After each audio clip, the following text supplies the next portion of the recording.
Let me tell you about a place that has it all for your home, bedroom, kitchen, lawn, and more. It's a home-owned and home-operated business that's been around for over 70 years, so you know they're doing something right.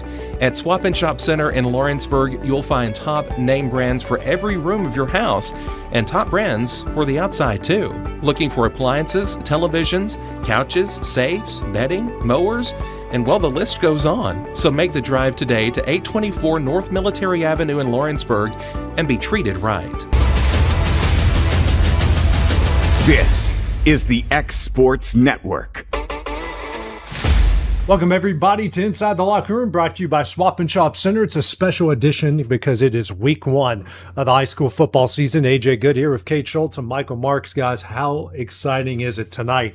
We get the Friday Night Lights live right here in southern middle Tennessee and in North Alabama. Yeah, and you know, football may not be each of our schools' number one thing, but getting out there on Friday and that first weekend of the season, it's exhilarating. I mean, you have the whole summer kind of waiting things up. Football is always really big here in the South, so it's really exciting to get these guys out here on Friday tonight. Oh yeah, and for sure, you know, especially our teams around the county, you know, playing tonight.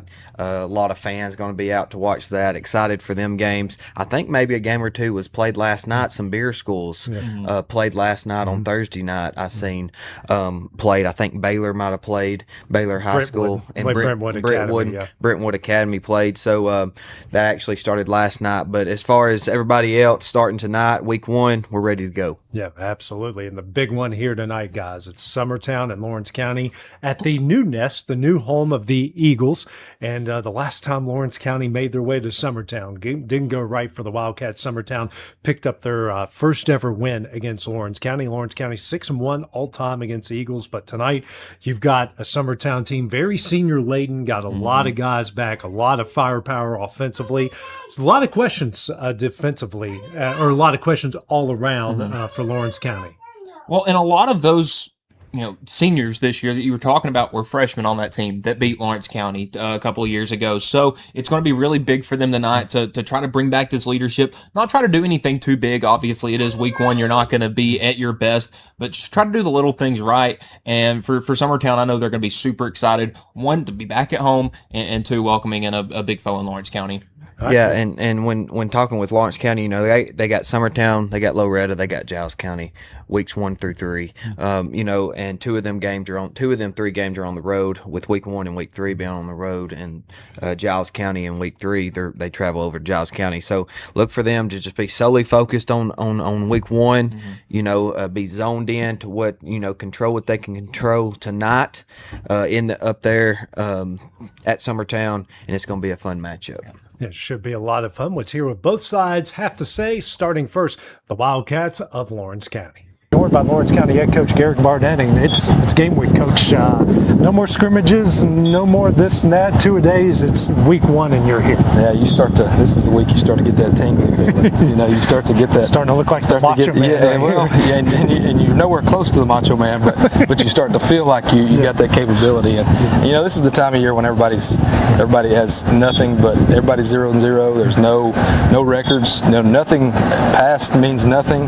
It's all about what's in front of you. And so, you know, it's something as coaches, I know no matter what team I've ever been coaching with, you're always excited. You're always anxious. And, you know, I'm even more excited about this group because they're ours. And so, you know, we're excited. We're ready to get out there. Summertown, week one, and you go last year, close game with them. You guys have always played really good games against them, and now you go to their place and their brand new place on campus as well. No doubt, they've got tremendous facilities that they've upgraded up there. They've done some good things. I think Coach Busby seems to be, you know, trending in the right direction, and you know, those are all good things for football in our area. You know, we're going to go up there and we'll get after them, and I'm sure they'll try to get after us, and we'll see what happens. What did you like out of your team in the scrimmages and the jamboree?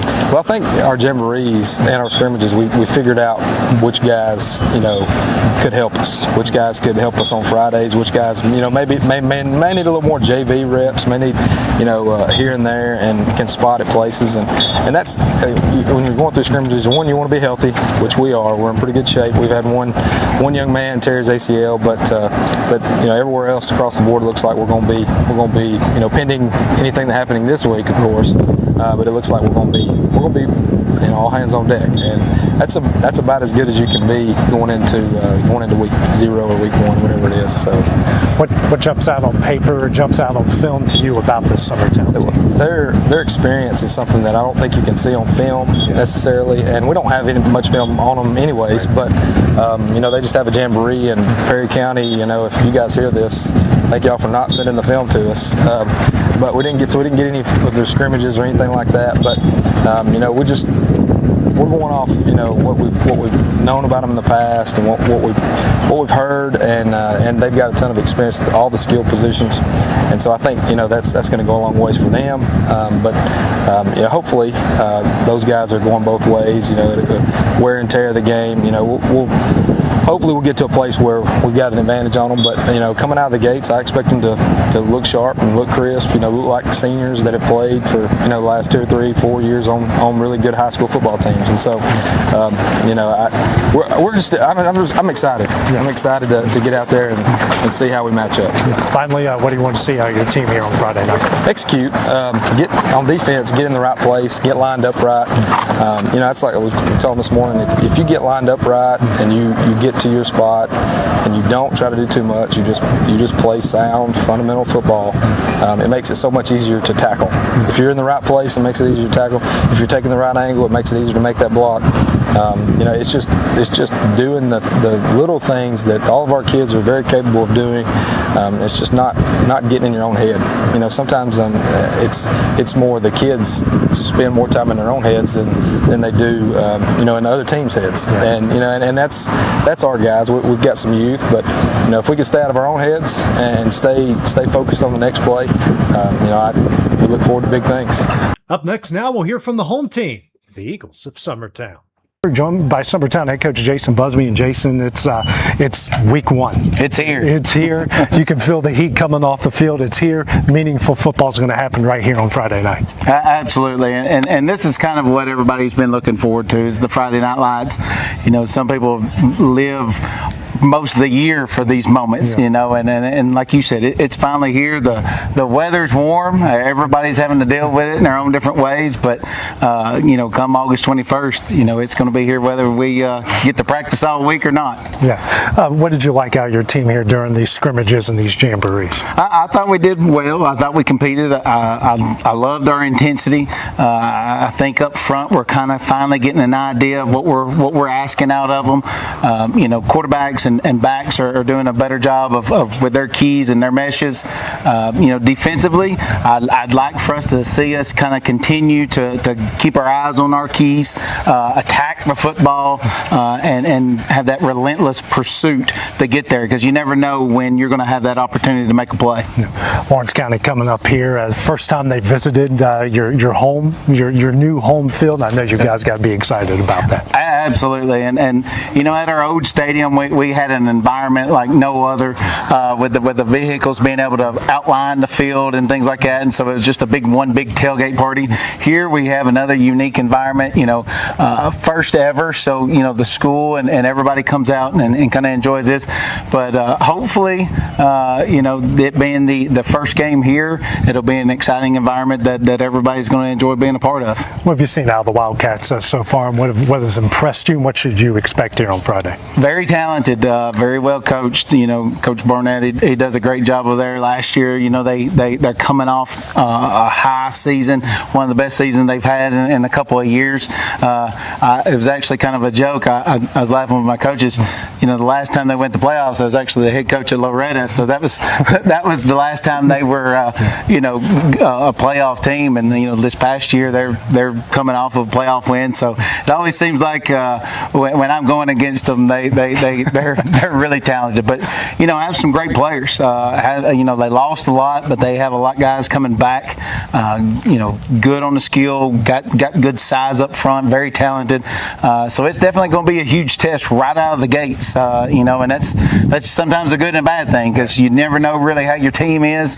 But going up against a team like Lawrenceburg, you find out really quick where you're sitting because I know they're going to be talented and ready to go.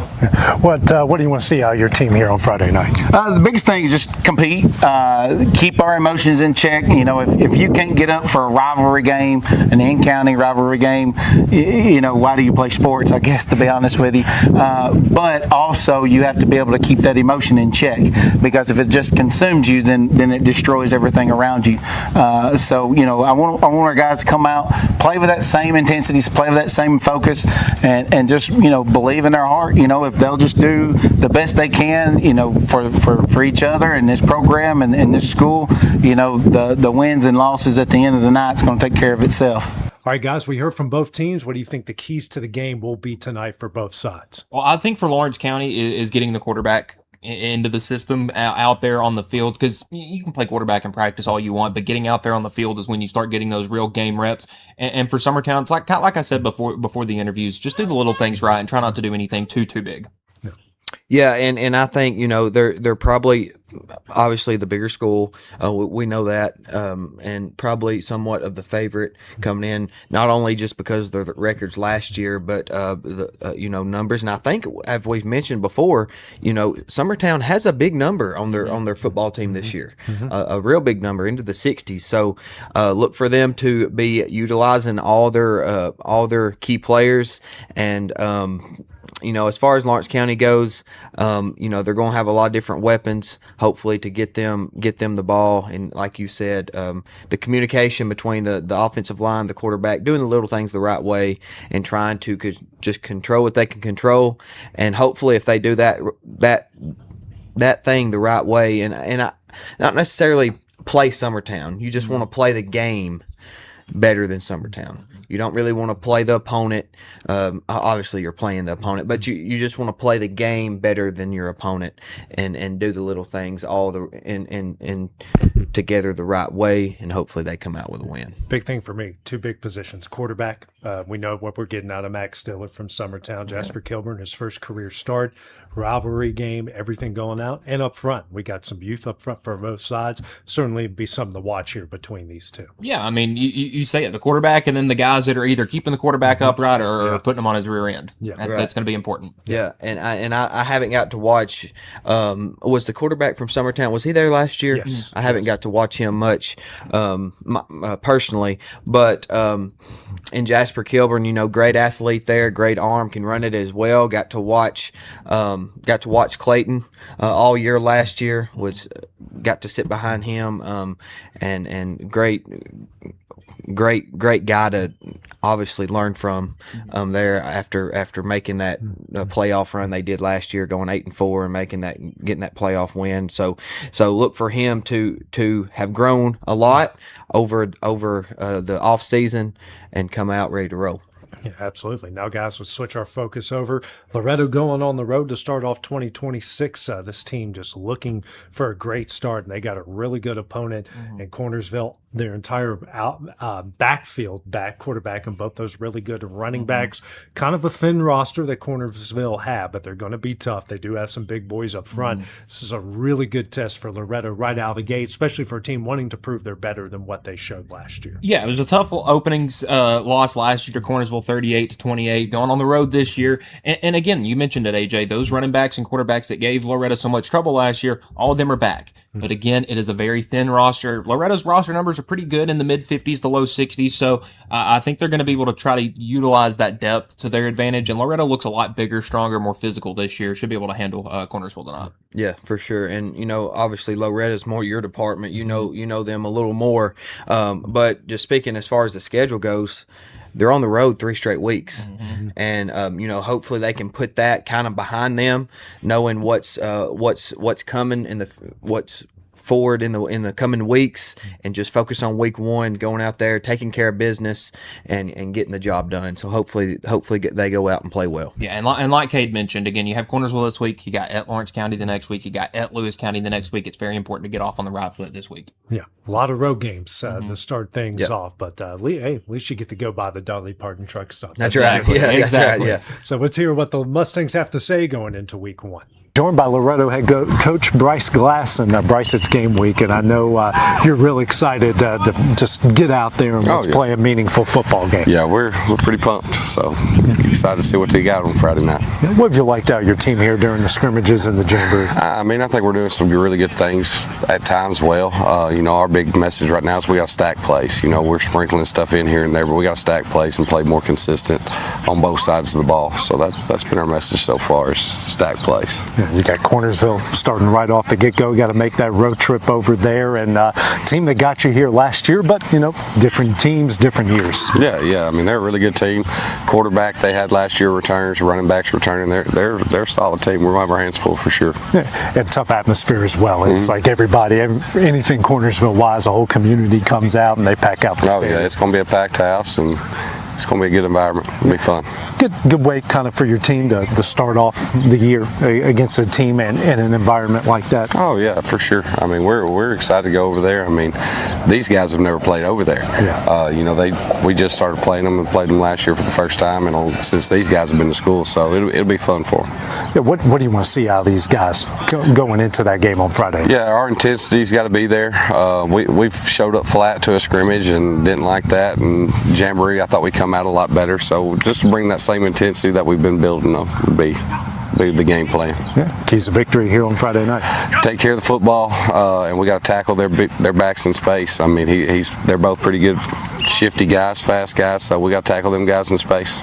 We just heard from the Mustangs, guys. What do you think keys to victory are tonight for the guys in black and gold? I think it's going to be controlling the football, controlling possession. New quarterback, kind of, and Vinny Veloz. Need to limit the turnovers. I know you're going to have consistent running back play in Eli Chapman, but again, you want to control the clock, control the tempo. This should be a big win for Loretto. Yeah, and I think by doing that, don't look at Loretto trying to take too many big offensive plays. Mm-hmm. Look for them, like you said, controlling the ball, running the ball quite a bit, 5, maybe 10-yard passing plays, and really, really look for them to want to control that possession time, to have a lot of the possession time, and really run that clock, be in control of the game. And I think that would be a huge key for them. Once they fall behind, make a turnover or two, I don't think that would be good, in my opinion. Yeah, and defensively, got to keep those guys from Cornersville in front of you. Cannot allow the big plays you did last year. Yeah, absolutely. Well, guys, another big game. We're going to go down the Class A. Richland gets the host of Wayne County, two of our area teams. This is a really, really big game for both of these sides. Richland had a really good year last year. One of the lone blemishes was Wayne County in week 1. Wayne County has been talking to me for a long time about they not only just want to get in the playoffs, they want to host a home game. They want to have the opportunity tonight. They can get a good win against that cross-region team, and you might end up seeing them in the playoffs if certain things work out. This is a big one tonight for them. Yeah, and you look at this from Wayne County side, Richland is top 5 in the state in single A coming into the season. So if you want to see what you need to host a playoff game, to win a playoff game, you get it here in week 1. And it's a team that you beat last year. Yeah. Try to replicate that again. Now, looking at it from Richland's side, you were really good last year. Yeah. You didn't realize that maybe until week 2, week 3, week 4. See if you can get that one of those lone blemishes off your record from last year in Wayne County. Yeah. You said they're coming in top 5 team in the state in single A. Yes. Wow. Yeah. Wow, that's big. And to start off with Wayne County at home, of course, their next 2 games is on the road. They go to Spring Hill, and then they go to White House Heritage. I don't know much about them. I don't know how they are, but anyway, hopefully that's a great game. It will be. And Wayne County is going to be a scrappy, going to put up a good fight, and we'll see what happens over there in Richland. A lot of youth with the Raiders this year, and for Wayne County with the Wildcats, they got a lot of experience, but they got some new guys in different positions. So it's going to be interesting to see how this plays out for both sides. So let's hear what the Wildcats and the Raiders have to say going into week 1. We're joined here by Richland's Nick Patterson. And Nick, here we are. We're a day away from opening night, the Friday Night Lights. I know you and this team are excited for that. Well, we are. It beat each other around all preseason. We've had a few scrimmages here and there, but for the most part, you're just trying to get better and going against each other, and you're kind of tired of it and ready for something to start counting. And so tomorrow night, it's for real. It's here. So. What have you liked out of your team during these weeks of practice and throughout the scrimmages? Well, I feel like we've grown each time we've stepped on the field for all these scrimmages. Mount Pleasant is a good football team and got after us pretty good in some times, and and all the teams we've scrimmaged have been good. But I feel like we've matured a little bit each rep, and we have a really, really young team, so that's important to see that quality in them, and so we're excited about that. And if we can continue that trend, I think we're going to be okay. Like you mentioned, you do have a young team, especially up front. Scrimmages are one thing, game night's a different thing. What do you want to see out of those guys here on Friday? Well, just that they play with confidence. We feel like we're prepared, and what we're going to see, and that sort of thing. And there's always going to be a few wrinkles here and there, but if they just trust in each other and trust in the rules, it's going to be okay. And then go wide open if you're going to make a mistake. Football's a game of mistakes. We talk about that all the time. It's not really about making them; it's about overcoming them, and we want to be that team that overcomes those when they happen. Wayne County, tough. It's going to be a tough team every time you play them, and they're coming here on Friday. Yeah, I mean, they're probably in the upper echelon of that region that they're in over there, and battle McKenzie for that top spot in one of those teams. So, it's a great opening game for us. We've built a little rivalry through our junior high conference that we're in with them, and just over the years. So, we're excited about that. They do a good job over there. Their coaches do a great job with them, and they'll have them prepared. So it ought to be a fun night. All right, keys to victory here on Friday. Finish blocks, rally to the football. We won't hatch to the ball every time we can. They've got a few kids that can go with it, so we've got to really do a good job of getting to them and then getting them before they get going and get out in open space. Joined by Wayne County head coach Derek Willis. And Derek, it's game week. I know you guys are excited. Quit hitting each other and start playing someone else. That's right. It's always excitement this week. Last night we had to come back and practice because of the heat, and it's probably one of the better practices we've had. Just the excitement, the energy the guys had. It was almost like they could have played a game last night. They were fired up, ready to go. What'd you like out of your team here in these few weeks of practices throughout the scrimmages and the jamboree? We've been pretty physical in most of our games. The consistency that they've been showing up with, coming ready to work every day. We've got a lot of things, positive things done in the scrimmages that we wanted to get done. Things that we needed to clean up, we were able to correct those in the later scrimmages. This last jamboree that we had at Lewis County, we had several things from those that we wanted to clean up, and we were able to work some of that out last night in practice. Got Richland week one. You know how good this team is. They made a pretty good run last year, but this is a team you guys did beat in week one last season. Right, it is, and they're going to come in looking to get some revenge on us. I'm sure. I'm sure that's probably what they've been preaching all off season. They want to get us back this year from where we got them last year, week one. But it come down to the wire last year with them, and we anticipated it'll probably be the same thing this year. They're a good football team, a lot of good guys over there, a well-coached team. We anticipate they're going to be ready to go. We gotta match it. Yeah. What do you want to see out of your guys going into that first game here in week one? To get everything buttoned up. We're going in. Hopefully we go in healthy. We get through practice this week. Go in healthy to that first game. Try to get everything cleaned up and buttoned up in practice that we want to do as far as what we're trying to do offensively, defensively. Make sure we have a good understanding of what we're trying to do scheme-wise, and play with a lot of physicality that night. All right, guys, keys to victory for the Wildcats and the Raiders going into week one. I think if you're Richland, just do what you did last year. Keep things consistently. Go behind that strong quarterback play and allow your strong offensive line to pave the way for a victory. Yeah, and I think it's just going off what he said. I don't know much about each of these teams, but like I've mentioned before, just controlling what you can control and keeping possession of the ball as long as possible. You don't want to commit too many. And like we mentioned earlier, it is week one. You've probably seen some stuff in the jamborees that you would like to clean up. Obviously, it's early in the season. It is week one now. There's going to be a lot of jitters, a lot of things going on, a lot of hype, and it's going to be awesome. It's going to be fun. But hopefully, the guys' minds, the mindset there can be somewhat controlled to where, hey, we got to win this. We got to win this football game. And it's really big to try to limit penalties early in the season because you have a drive killer. You know, that could be the drive that determines the game. You look at that Baylor and Brentwood Academy game on ESPN last night, a ton of flags in that one. Yeah. And that really derailed some of Brentwood Academy's early drives in this game. So look for both of these teams to try to play smart and allow the game to kind of play itself out. It's a great atmosphere in Richland as well. Both of these teams have great fan bases. It's going to be a lot of fun over there in Linville. Well, guys, speaking of Class A and that region,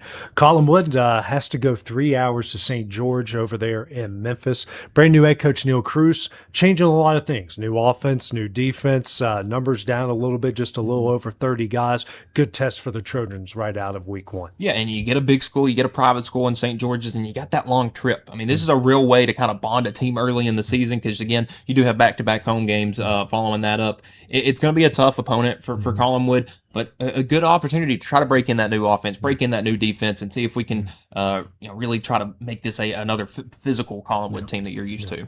Yeah, that's exactly right, and I have no clue who St. George is, but that is what it is. Hopefully, Collinwood goes over there and whoops their tail, and like you said, 3 hours. I mean, that might cause for they may stay tonight, tomorrow night, that sort of thing, and get to hotel rooms, that sort of thing. Get up Saturday morning, take their time coming back. I don't know, who knows, but just like you said, good team bonding there. Hopefully they come out with a win. But I'm also looking at they got Cornersville in week 2. Loretta plays Cornersville this week. Collinwood and Loretta's pretty big rivals. Hopefully they can do some talking, get some more info there as they go into practice early next week, and be exceptionally ready for Cornersville in week 2. Yeah, and Neil Cruz really loving his running game right now. So let's hear what the Trojans have to say going into week 1. Joined by Collinwood's Neil Cruz. And Neil, it's game week. It's time to really kick things off here for you guys. How excited is this team?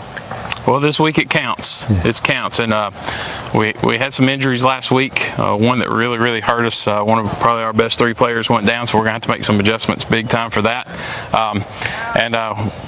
We're starting to experience the growing pains of the change. And the deeper we try to dig into the offense and defense, it's still new to a lot of them. It's really new to our younger guys, and we're starting to see those growing pains just a little bit. So we're trying to get through those before we get to this week 1. It's a long trip. We got 3 hours on the road to a Memphis private school. We hope we can go over there and make a good showing. We know they're going to be tough. We know how they were last year. Hopefully our guys just go over there with some confidence. We're starting to gain some of that. We had Wilson come here last week. We struggled to play a full game, got our heads down a little bit when something went wrong. But right now we're just trying to hammer in that resiliency. Like if something goes wrong, that can't be the end all. Yeah. Like you just fight until the end. But we went over to Adamsville last night, and our JV team, they completely flipped on that. They went from kind of hanging their heads when things went wrong, and then last night we went over there and we saw them play, 4 quarters to the end, no quit, and I mean they fought until the very last second. So I feel like those guys have shown that. So this week we need to see our varsity do the same thing. That's what we want. What have you liked out of your guys during their first few weeks of practicing through the scrimmages? I like our run game. Our pass game's developing a little bit slow because there's a lot of reads to it, especially pre-snap, walking up, identifying how many safeties they are, knowing what part of the fields are open in those zones, and that's taken a little bit, but right now we're really trying to get that run game to where we can lean on it and we can control the clock. But we're a little bit thin in the offensive line. One of the guys that went down was our starting guard, so we're trying to find somebody that can step in there. So we're sitting at about 31 healthy right now. So we don't have a lot of numbers, but we do have some pretty tough kids. We got some kids that are ready to roll. But like I said, just go over there and make a good showing. Don't quit 4 quarters of football. If something goes wrong, that's not going to be what gets you down. Just keep fighting. That's what we want to see. Mitch, it's a long road trip. You're taking on a tough opponent and a good test for these guys right off the gate here in week 1. Absolutely, yeah, absolutely. So we've got a lot of things to work on. There's no doubt about it. There's some of those the injuries and the thin numbers. Some of those things are starting to rear their ugly heads. So we just gotta fight through it. Single A ball, you're going to have those issues, and other teams have them too. Staying healthy is going to be a very big deal from here on out. with Bennett Rich going down, that was pretty tough. It was a very freak injury. It's just something that kind of happened. So we just want to see, I'd really love to see Luke Holt getting the ball out a little bit quicker. He's a big body. He runs hard. He's hard to take down. So we know that we can use him in the run game. We know that our backs are, we've got hefty backs. They can carry the load. They broke off a lot of nice runs last week. But we just kind of ran out of gas. So we really do need to get after it in the box this week. Heard from head coach Neil Cruz and the Collinwood Trojans. And Neil Cruz there in his first year. What do you guys think is going to be kind of key to victory for the Trojans here tonight? Don't try to do anything too big. Again, you don't think of Collinwood as a big, explosive offense necessarily. They're more of a 3 yards in a cloud of dust kind of team. Keep that attitude up. Play strong defense. Play strong in the trenches. I think that's going to be a big key in this game, and see if they can pull off an upset against St. George's. They're going, like you said, they're going to run the ball a whole lot. Look for them. Don't, like you mentioned, don't get too fancy with that. I know Lawrence County a few years back with Coach Marston, they had like a big 3 there at running the football, and they were very powerful back there. And they run a lot of different plays with them. Hopefully with this Collinwood team and running the ball, hopefully they don't get too fancy. They can control that ball, with the tackles. Obviously it's football. They're going to get tackled some in the backfield. The offensive line's going to break sometimes. it is what it is, but hopefully Collinwood can control that football, limit the penalties, and just keep progressing down that field little by little, and keep that possession time in their favor.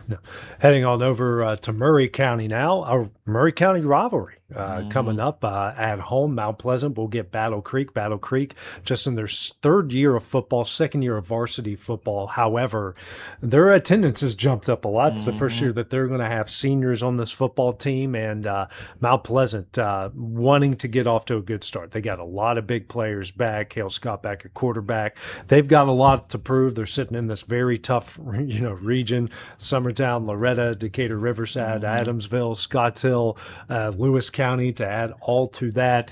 And this can be a really good test for them and a really good benchmark right off the get-go for the Tigers. Yeah, because Mount Pleasant got off to a lightning fast start last year. Outscored their first two opponents 90-0. And Battle Creek, again, it is going to be their first year with seniors, but for Mount Pleasant, you got to hit the ground running again. You can't. I don't want to say necessarily overlook this game, but you want to try to start fast, start good, because you are one of the favorites in this region to start the season. It's going to be you. It's going to be Lewis County. Hit the ground running against a Murray County opponent in Battle Creek and get off to a 1-0 start. Yeah. Yeah, like he said, or like you said, Cale Scott back there at quarterback. They got several weapons. They got several weapons in their wide receiver core. I do know that. I believe, I've seen some posts and that sort of thing. But they'll probably throw the ball a whole lot. As far as running the ball, I'm sure they'll do that as well. I don't know a whole lot about them, but look for them to control the ball as well. Just try to keep the tempo, like we've mentioned a whole lot with all these teams. Just play the game the right way, and it's going to be a good game versus Battle Creek. Where's that one going to be at? At Mount Pleasant. At Mount Pleasant. So it's at home. Battle Creek coming in, a lot of hype, in-county rival there. So it's going to be a fun game there. Yeah, and for Mount Pleasant, you got to utilize those playmakers. Get them the ball however you can and let them make the plays. Yeah, absolutely. It was here by Kid Hartsfield, and the Tigers have to say going into week 1. We're joined here by Mount Pleasant head coach Kid Hartsfield. Kid, it's game week. I know you guys are excited. All the practices, all the scrimmages, all that stuff's over. It's now time to get into the nitty-gritty. Yeah, it is. It's here. You can kind of feel that with Jamboree last week. Trying to prepare for the season one last time. So, it just flies by. It sneaks up on you. I know everybody's excited to get going. Got Battle Creek coming up here, week number 1, in-county rival. Played them last year, and you guys got a little something good going in here with an in-county rival. Yeah, they're a great team. Fairly new program, but they're not near as new this year with their first group of seniors to play with. So they're going to have a full roster, same age kids and all that stuff. A bigger school and program, but it's a good rivalry for non-district. It'll be a good crowd on Friday night, and it should be a great game for everyone to come check out. What'd you like out of your team in those scrimmages and Jamboree that you had over the last 3 weeks? Yeah, I thought, we made some mistakes, but, we played hard. We played through them. We're learning from them. In the Jamboree, there's some positives and negatives. We put the ball on the ground a couple of times, but other than that, we didn't have any real penalties, no uniform issues, no silly penalties or things like that. I think we won 14-0 in the Jamboree, which I told the kids nobody's going to remember that one way or another. But overall, without preparing for the game, I thought we got out of it what we needed. What do you want to see out of your team here at home here on Friday night? Yeah, I think, I want to see, kind of us be more of a veteran team since we got some guys coming back. That's a lot of big ask because a lot of people are playing different positions, even though they played a year ago. But have confidence, play smooth, play clean, play hard, play fast, and control what we can control. Win the line of scrimmage on both sides, and you usually have a good chance to win the game. All right, guys, keys to victory for the Tigers. Won the start off here at 1-0. Kind of what I said right before that interview is get the ball to your playmakers and let them make the plays. I mean, you look at that 41-0 victory last year, you kind of want more of that. Get the offense out explosive, and again, the defense just play consistent, play strong, and keep a 0 on the board as long as you can. Yeah, well, the thing is, there's a few things that's going to probably go wrong. To be honest with you, It's week one. It is week one. You got some things that'll probably go wrong. Let's just keep to the game plan. You have your guys that can get the job done. Keep feeding them. Keep hitting that rock. It'll break through eventually. And I think if they keep doing that, stay consistent, they'll be just fine. Yep. All right. Well, coming up next, guys, we will check in on what's going on over in North Alabama. That will be when we return here on our Week 1 high school football preview and Inside the Locker Room, brought to you by Swap and Shop Center of Lawrenceburg. Bank Independent has been such a great partner because not only are they taking the stress of the finances off of our plate, but they're investing in us as we're investing in them. And I think that is a strong partnership. The spirit of what Bank Independent does is right there in the name. This is the X Sports Network. Welcome back to Inside the Locker Room, brought to you by Swap and Shop Center of Lawrenceburg. Cade Schultz, Michael Marks, I'm AJ Good. Now, guys, time to check in what's going on in North Alabama, brought to you by Bank Independent. Our game tonight, we got Bob Jones at Hartselle, and that's going to be a lot of fun. That Hartselle team were really good last year, looking to start it off strong again this year. Yeah, again, you got two of the bigger area schools. Hartselle, obviously a big school. Bob Jones, one of those big Huntsville area schools, and it's going to be a ton of fun to see those two play.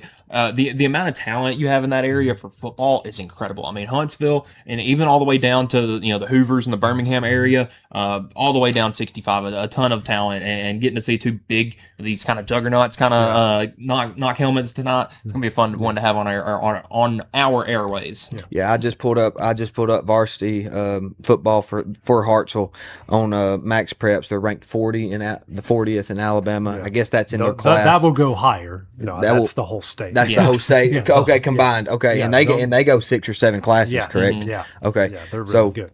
So, that's going to be. I'm sure that's going to be Alabama football is something else. It's going to be a lot of fun. Again, that game is going to be on our air. Also, another one, Deschler Russellville. I got to call that game at Deschler last year. These two are rivals.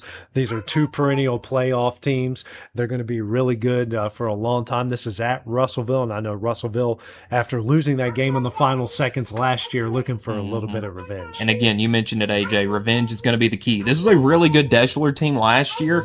Can they replicate that? Because again, they didn't lose till week 8 last year. Can they get off to a hot start again? We'll see tonight. Yeah.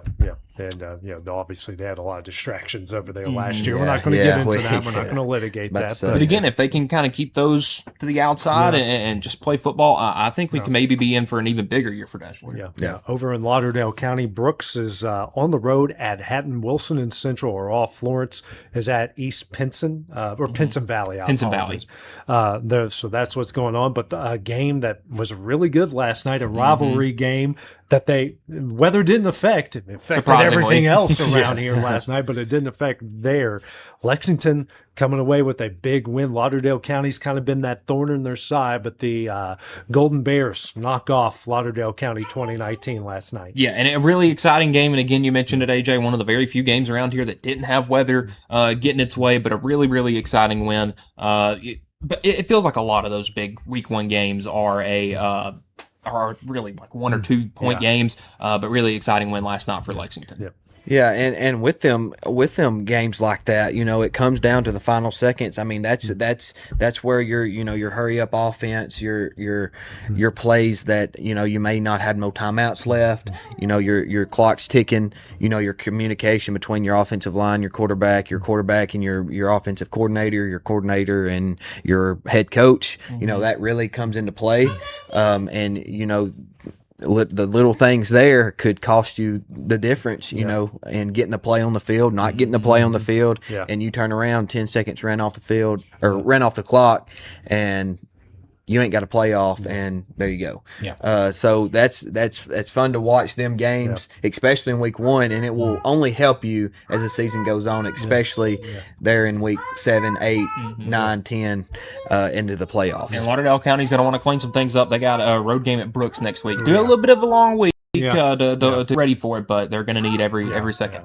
Love all the rivalries there, and good for Lexington. They had a really good team last year, and now it's good to see them get that big opening week win. And that's another one. That's our co-host, my daughter over here, Tessa Good, joining us more than what I want her to. But speaking of big games for a local team, Muscle Shoals goes on the road to Hoover. These are 2 top 25 teams in the state of Alabama. Yeah, not only maybe 2 top 25 teams in the state of Alabama, maybe nationally. I mean, we know what Muscle Shoals has, Kate. I mean, they're dominant year in and year out, and Hoover has the history. Obviously with the old MTV show 2-A-Days, they have the football history, and they've kept it up all those years. It's going to be a heavyweight matchup. I'm going to give a slight edge to Hoover, but it wouldn't surprise me if Muscle Shoals came out there and won by maybe even 2 or 3 scores. Yeah, Hoover coming in ranked 7th in the nation, or excuse me, not in the nation, but in their state. Of course, that is a very stacked Alabama State football state in itself. But man, that's going to be a very fun matchup. Hoover plays some teams. I mean, Hoover plays some teams. We've played them. I played them a couple times down there in travel ball a couple times. My junior summer going into my junior year, we played down there, and man, they got some great facilities, and man, their football facilities, it was unbelievable. I hadn't seen anything like that before as far as high school goes. Looking forward to a great matchup there. I mean, I was looking at a few of these names and a few of the height to weight. I mean, they got some dudes. Looks like as far as their roster goes, and of course, I don't know none of them down at Hoover, but excited to see the final score of that one. And hey, Hoover's been a little down the last couple of years. Only went 6-5 last year, so maybe an opportunity for Muscle Shoals to get a big program-defining win tonight. Again, with all these new regions and everything, new classifications, it's probably how this game got started. And I'm just praying to God my daughter doesn't hit the mute button, but she found her smarter, so I think we're good. But that's good. And some good tests for them right off the get-go. Mars Hill Bible's going to host Madison Academy. That's going to be a lot of fun right off the get-go. So they've got a new coach. Brooks has a new coach, and Muscle Shoals has a new coach. So a lot of new going on. Yeah, a lot of new going on in Lauderdale County and in Coleman County, or Colbert County, pardon. So it's going to be a ton of fun in this area, seeing how all the new kind of meshes in with each other, along, like you mentioned, AJ, with the coaches, with the new regions, how it's all going to kind of mix and match. Yeah, absolutely. Well, guys, looking forward to week 1 of the high school football season. That was our North Alabama preview, brought to you by Bank Independent. So that will do it for Inside the Locker Room, brought to you by Swap and Shop Center of Lawrenceburg. Don't forget to check out the final score from week number 1 in Southern Middle Tennessee and North Alabama. That's brought to you by Heritage Automotive. We will see you guys tonight. This is the X Sports Network. Going the distance with local sports. This is the X Sports Network.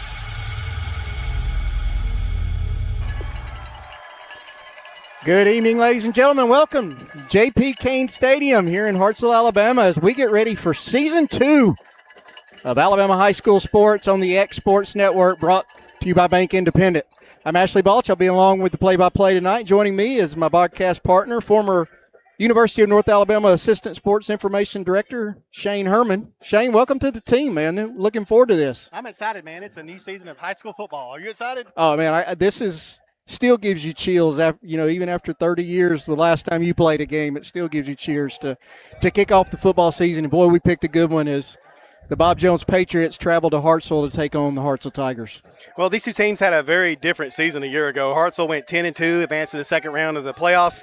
Bob Jones, they don't miss the playoffs often, but they struggled to a 5-5 season last year. So what did they do? They went out and they hired one of their own. They hired an alumni, Seth Parker, to return to lead the program. He came over from Priceville, but that's where he cut his teeth as a head coach. He went 2-8 his first season, but then he turned it around. They went 8-4 the second year. They advanced to the second round of the playoffs. He was named the Class 5A Coach of the Year by the Alabama Sports Writers Association. So what Bob Jones is looking to do is looking to have that same turnaround for their program now. Yeah, and they'll be facing a Hartselle team. Burton Newton in his third season. Went 10-2 last year. Made the playoffs, lost in the second round down at Homewood, but he's got a lot to replace. He's lost 30 seniors from last year. He lost his offensive coordinator when Will Lang took the head coaching job down at Guntersville. So, again, it's always a new season with high school football, but like you said, two new teams. And as we'll get into this game, two new areas, two new classifications with the changes with the Alabama High School Athletic Association. Everyone is talking about realignment right now with the private schools moving and forming their own division. It sort of moved the needle for everyone in the state, including both these two teams tonight, both playing in different divisions. Hartselle won the toss. They deferred. So Michael Summers out to kick off for the Tigers. And he'll boot it deep. It'll be caught at the 7-yard line. That's number 23, Miles Mitchell. He'll bring it out to about the 22-yard line, where Bob Jones will have their first possession of the year. They'll take over there. Looks like they're going to spot it right at the 21-yard line. You imagine sitting back there on that kick return. It's the first game of the season. You're waiting to open the kickoff. A lot of nerves going on right now. Yeah, it'll take them a good quarter to get settled in, but after that, it'll all be football. Again, they did spot it at the 22-yard line. I feel that way about me. Maybe it'll take me a good quarter to get settled in. That's okay. Alex Randolph, the starting quarterback for Bob Jones. He's got Jaden Rice in the backfield. He's got two receivers split to the left. He's got a tight end and a wing back to the right. Hartselle opening with just 3 down linemen and 4 linebackers. So Randolph will hand it off to Rice. He'll try the interior of that defensive line and maybe pick up a yard as number 9, Noah Berryman, in on the tackle for Hartselle. Everybody wants to establish the run. That's the first thing I want to try to do, maintain presence along the line of scrimmage. I watched Bob Jones warm up. They just ran plays. They kept it on the ground the whole time. So Randolph again in the pistol. He'll send Rice out. They'll swing it out. He'll fake the pass, and then he'll dump it over the middle. Pass is complete to the 35-yard line, breaking a few tackles. That's number 3, Josiah Edwards, and he'll take it out to the 31, and that'll be good for a Bob Jones first down. So 1st and 10 at their own 41. When you start a drive, the hardest thing to do, what you want to do is get that initial first down. That kind of settles the nerves, get into your play script, seeing what's next on the playbook. So again, Randolph in the pistol.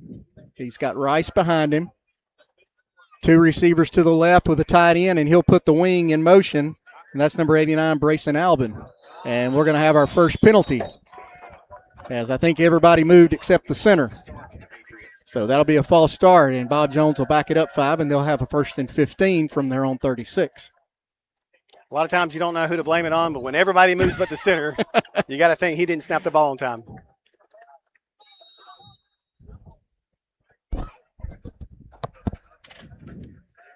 So 1st and 15 as Bob Jones faces the first little bit of adversity with a loss of 5. Randolph will hand it to Rice. He'll try the middle, and he's going to lose a couple more as number 33, Ethan Tapscott. Hartselle got a big push at the defensive line right there. There was just no room for him to run. He'll lose a yard back to the 35, and it'll be 2nd and 16. As number 8, Paxton Yancey, will check in, and Bob Jones will go to a 3-receiver look as Edwards And Yancey will be split wide left, 2 receivers to the right, as Rice will join the slot over there. So an empty backfield for Randolph. He's going to run a quarterback draw, and it goes nowhere. As number 39, Holland Hurley, who played outside linebacker last year for Hartselle, has moved into the inside linebacker spot. He's the first one there, joined by Asher Lentz, number 1 at the nose guard spot, and that'll lose at least one more, so 3rd and 17 now. It's a good play call in theory. They want to spread you out and try to open up that middle, but they just got such penetration at the line of scrimmage. There's just nowhere to run. So 3rd and 17, Randolph back to throw. He'll take off and run. Makes a man miss, but he will be thrown down at the 40-yard line by Malik Mitchell. And that'll bring up 4th and 11, and Bob Jones will line up in punt formation. Back deep for Hartselle is number 14. That's Gatelyn Dixon. Into punt for Bob Jones, number 46, Rocky Ray. Boy, that's a punter's name, isn't it? Rocky Ray? Rocky Ray. So we'll see what Ray can do here as he standing at his 25-yard line. So he'll punt it right away at the 31 or 32. Short punt over to the Bob Jones sideline, and they'll let it roll. And it'll get a good roll. So Hartselle will take over 1st and 10 from their 24-yard line. We'll take a quick break. It's Alabama High School football on the X Sports Network, brought to you by Bank Independent. Well, I think fame and Muscle Shoals music is here because we're fiercely independent. And in the early days, it was hard because it was hard for banks to get their head around, we're going to give these hippies some money to go make music. We've been doing business with Bank Independent since the 70s, and to know that they've got our back, it means a lot, and it just kind of takes the stress off of doing business day to day. All right, welcome back. Hartselle with their first play of the season. Asa Priola, the junior, in at quarterback. And he'll hand it off to number 2. It's Maddox Southern, and he'll be brought down by big number 97, Joshua Williams, 5'10", 300, playing that nose guard position for Bob Jones. Play will gain about 3. Hartselle moving fast, Shane. No huddle at all. They just getting their play in from the sideline. Everybody knows what to do. So Priola, the quarterback, he'll turn and hand it off to Southern again off the left side, and he'll have a pretty good gain.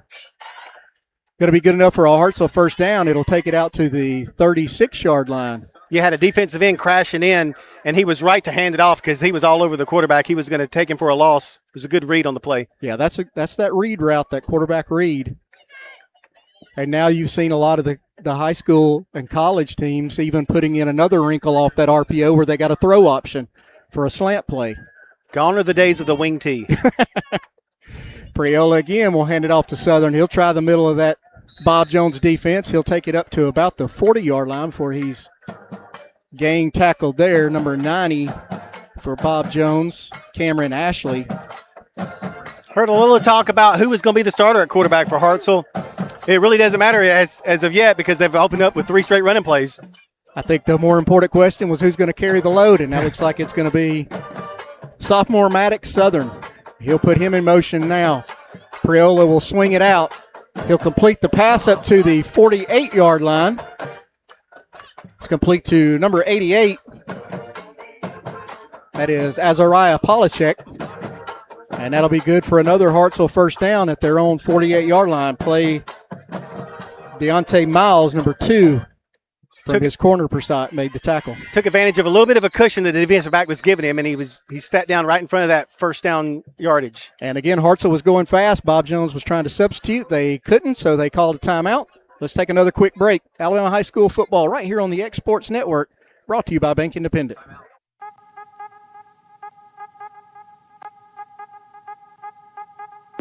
Hey folks, you'll never guess where I'm at today. That's right, I'm at my Quick Mart store.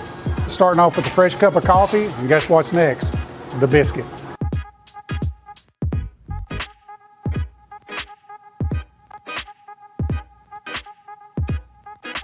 That was quick and easy, and I'm ready to start my day.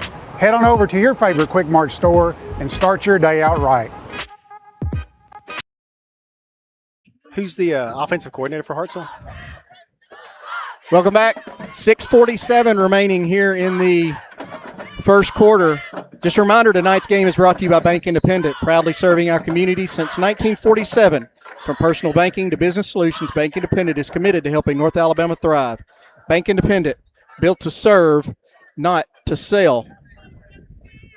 Hartselle got a nice little drive open in the season here. Picked up 2 quick first downs. Not any big chunk plays. They're just kind of methodically moving down the field. You were asking the new Hartselle offensive coordinator is Grant Lake. He took over for Will Lang, as we talked about earlier, who's now the head coach at Gunnersville. Again, Southern on the handoff. He'll break it around left corner. We've got a flag on the play. We're probably going to have a holding, so a lot of that may be coming back. But a nice run by Maddox and a nice tackle by Miles Mitchell from his safety spot. There was a reason he had a pretty big hole to run through there. Usually tackling is not allowed on the offensive line. But again, he'll get credit to where the flag is, so he'll get a credit to a 4-yard gain to the Bob Jones 48, and then we'll go back 10 yards from there. So Hartselle now, as Bob Jones did, got a first down and then had to face a penalty and putting themselves behind the chains a little bit now, and they'll have 1st and 16 back from their own 42-yard line. The good news is if you're going to get a penalty, get it on first down. Get it on because first down. You'll get 3 chances to make up the yardage here. It's just so hard to put yourself behind the chains consistently. So 1st and 16. Hartselle from their own 42. Priola.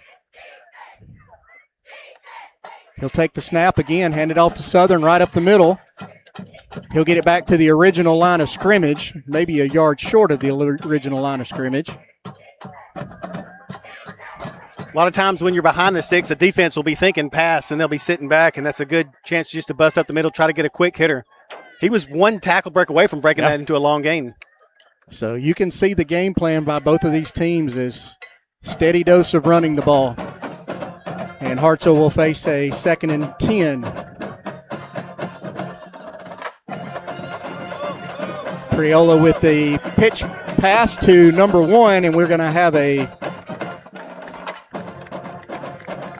blown whistle, and we're going to have a false start as Rayford Jones had a lane over here. It looked like he was about to get the corner, too. Yeah, but a false start penalty, and that will back it up 5, and Hartselle right back to 2nd and 15. We're going to have the heat timeout as we do here in Alabama, around the 6-minute mark of each quarter early in the season, so let's take it with them. Alabama High School football on the X Sports Network, brought to you by Bank Independent.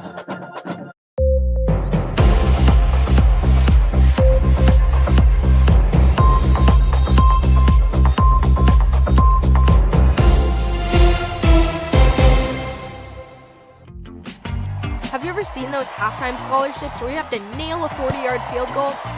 Yeah, this isn't that. I didn't have to write a long essay or audition or make a half-court shot. I just had to open a Bank Independent account, use my debit card, sign up for online banking, and have a positive balance. That's it. A 20% scholarship to UNA. When Bank Independent invests in students like me, they're investing in all of us and the future of our community. Bank Independent. We're invested in your future. 5:36 remaining first quarter, no score. Hartselle and Bob Jones. Hartselle with a 2nd and 15, 2nd and 16 from their own 42 as they've had a couple penalties. As Bob Jones brings a blitz, Priola scrambles away. He tries to hit Jai Morrow over the middle, and it'll fall incomplete, and Hartselle now with 3rd and 15.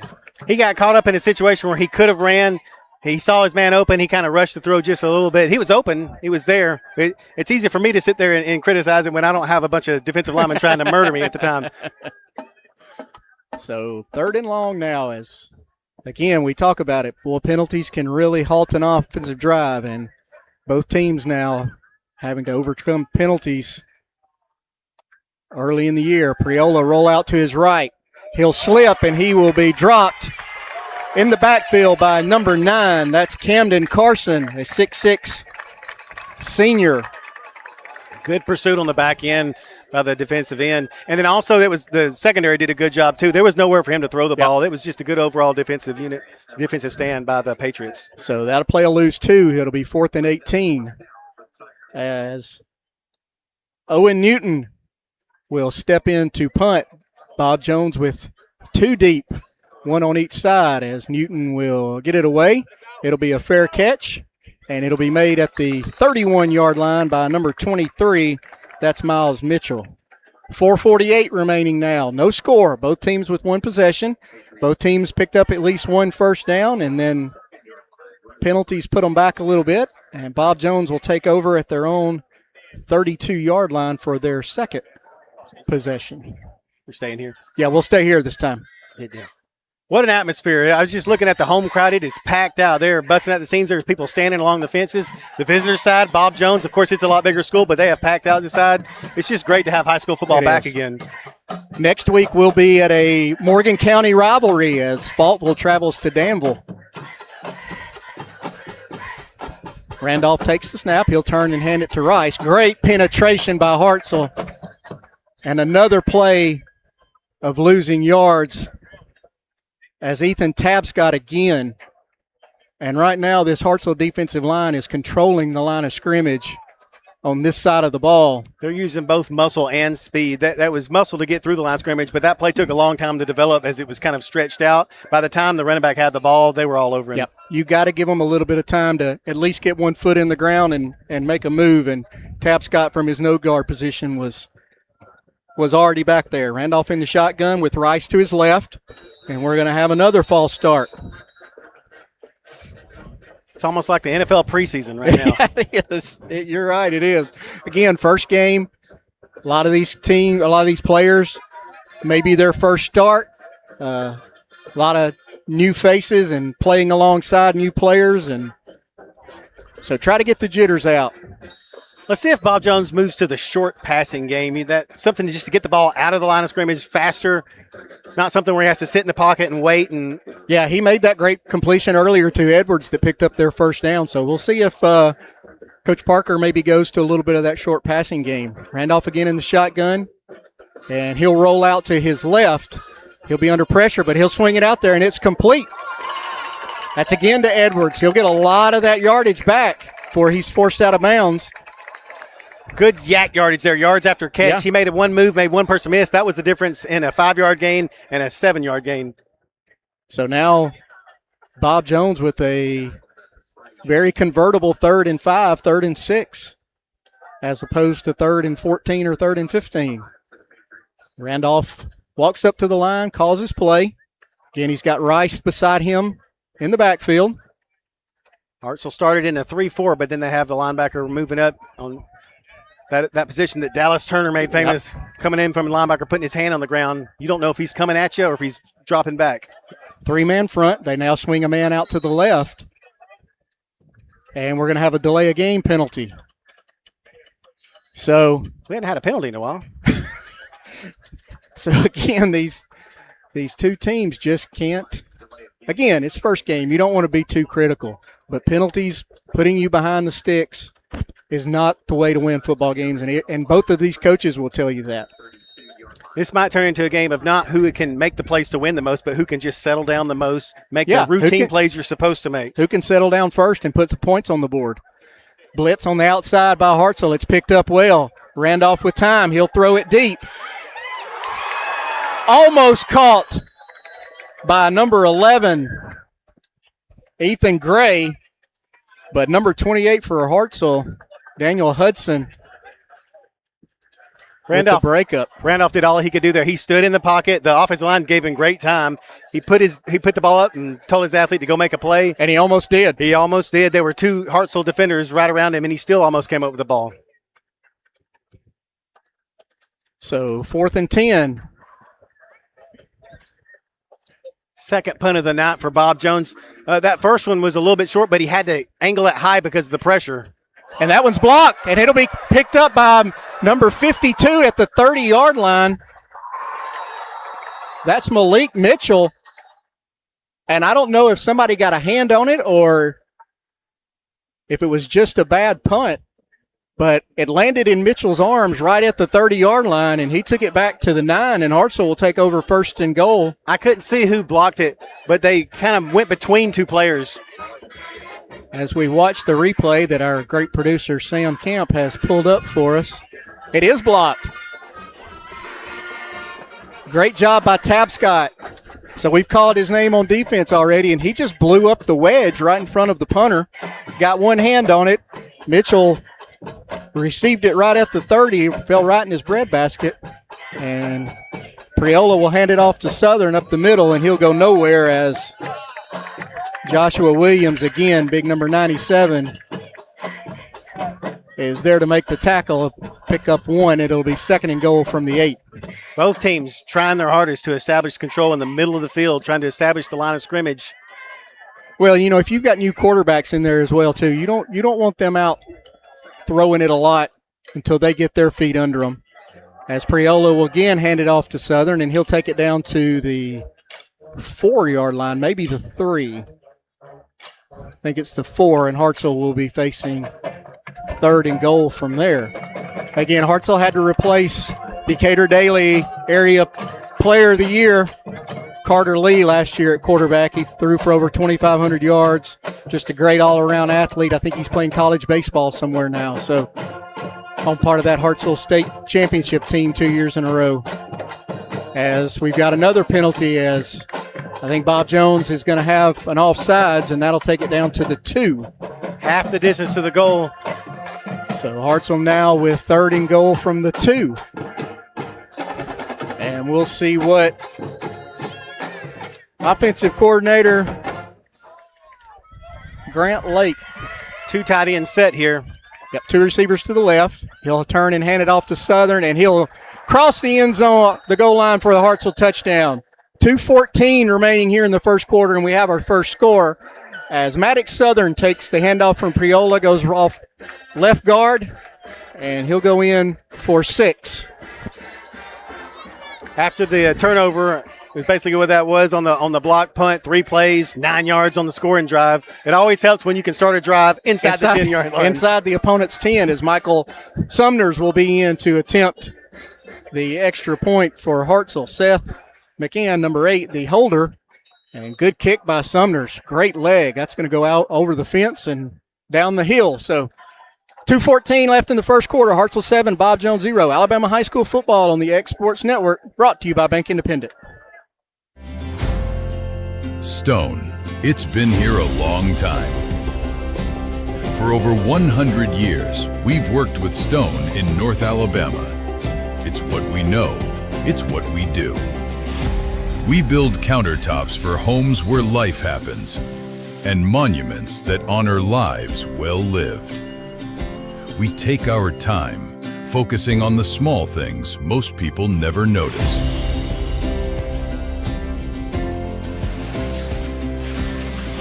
From the first cut to the final install, it's done the right way.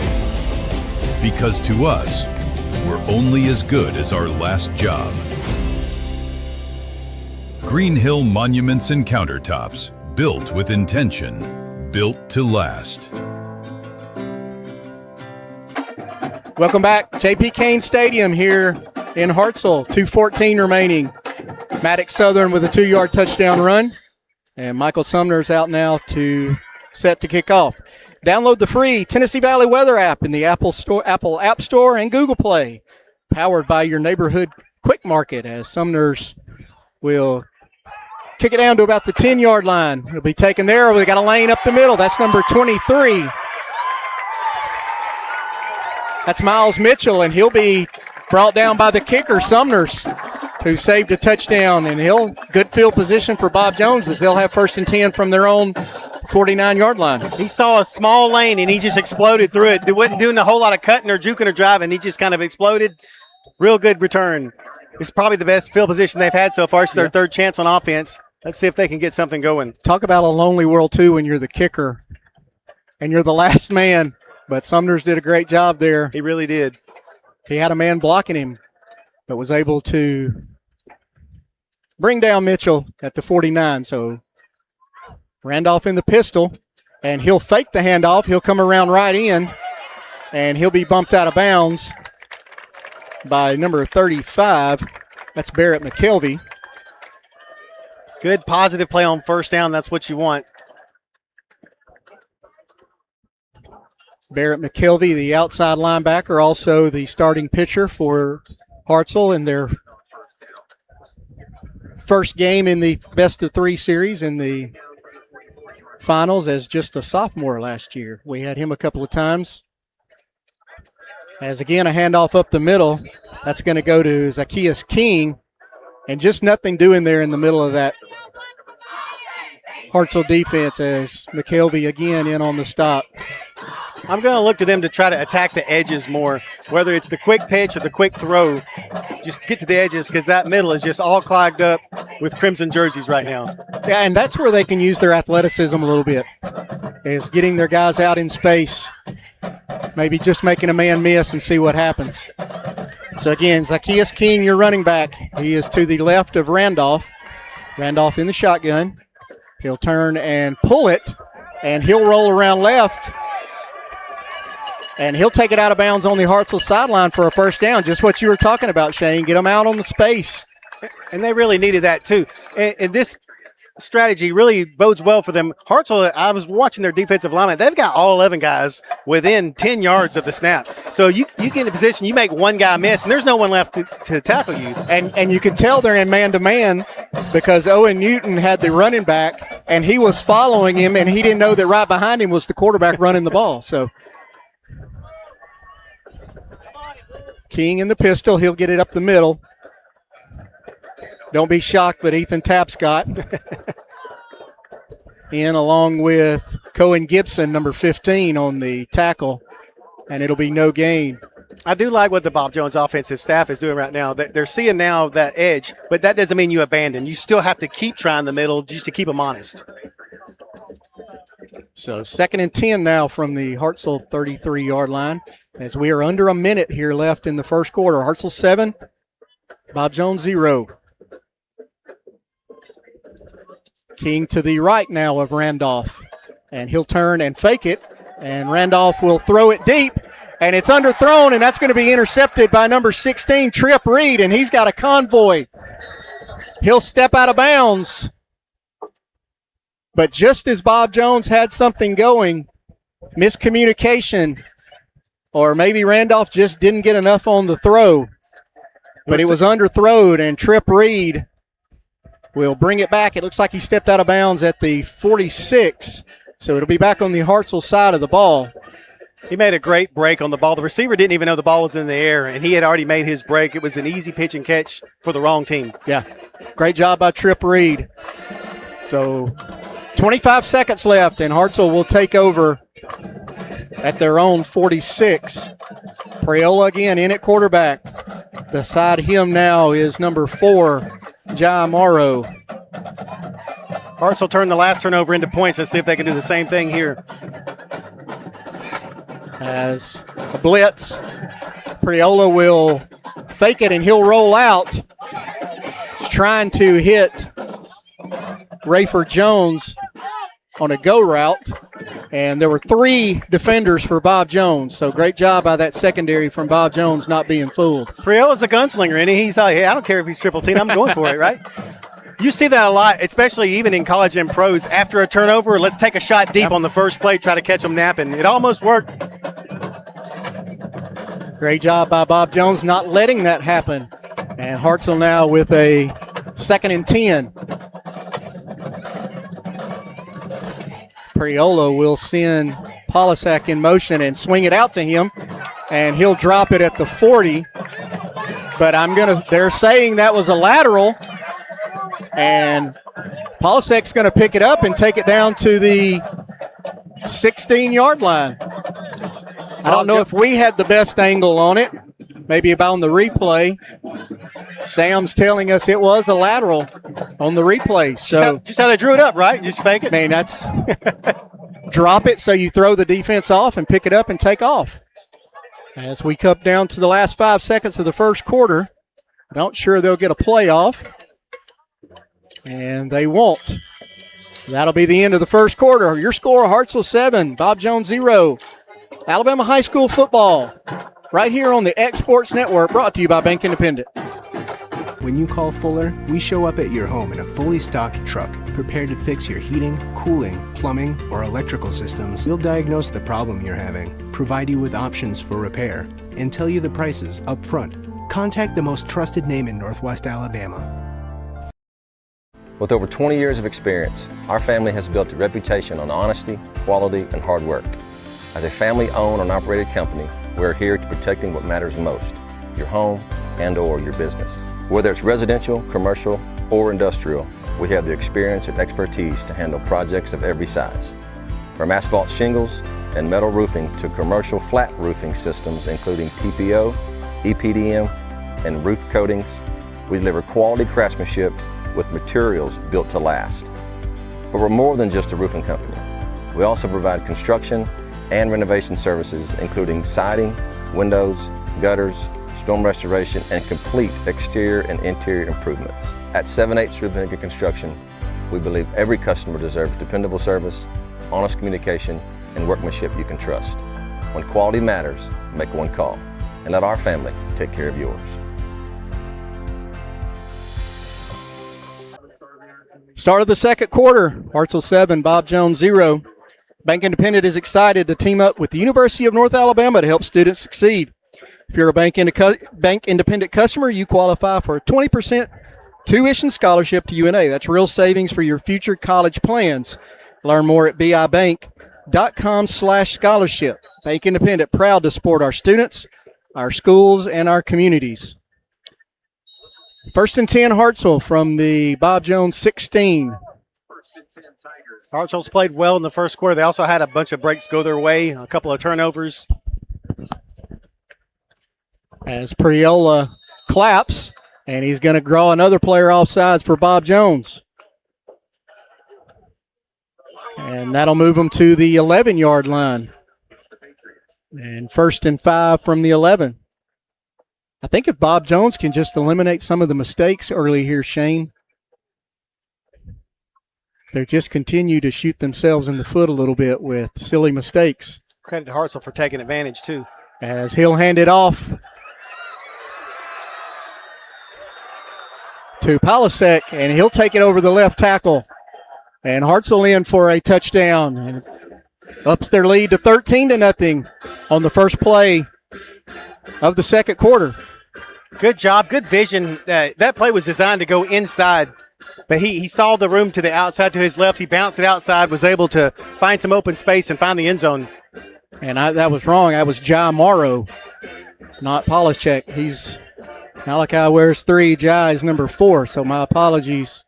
Jai, give you credit where it's due, as Sumner's extra point is blocked, and Hartselle will now lead 13-0, 11:55 remaining second quarter.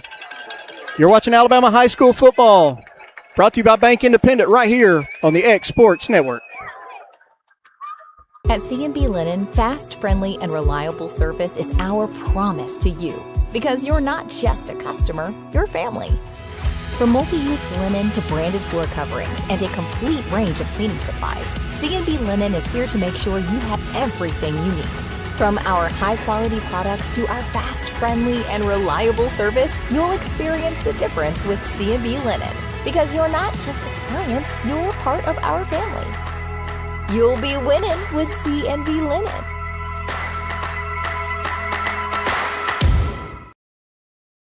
Imagine a bank where you feel at home. Real people living right here in your community are the heart of Bank Independent and everything we do. Bank Independent. We're invested in you. 13-0, Hartselle leads Bob Jones as Michael Sumners gets ready to kick off early here in the second quarter. Beautiful night for high school football. As hot as it's been this summer, it's cooled off a little bit, not near as bad as it has been. As Sumners boots it away from the 40. That's a live ball, as I'm not sure what Mitchell was doing. He kind of just walked away from it. and then realized that it was a live ball. I think he's been watching a little bit too much college ball. I think in college. I think so. I think if it's going through the end zone, you can walk away from it like that. But, again, those little mistakes, Shane, and now Bob Jones is going to be backed up on their 5-yard line to start this drive.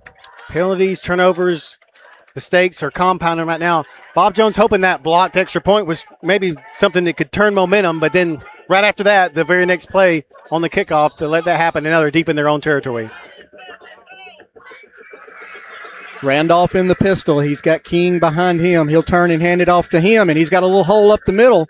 It's really the first play up the middle that has, between the guards, that has produced for Bob Jones. I don't know if you can see, but he bobbled that ball when they in the handoff. He kind of bounced off his numbers, and he kind of caught it in midair.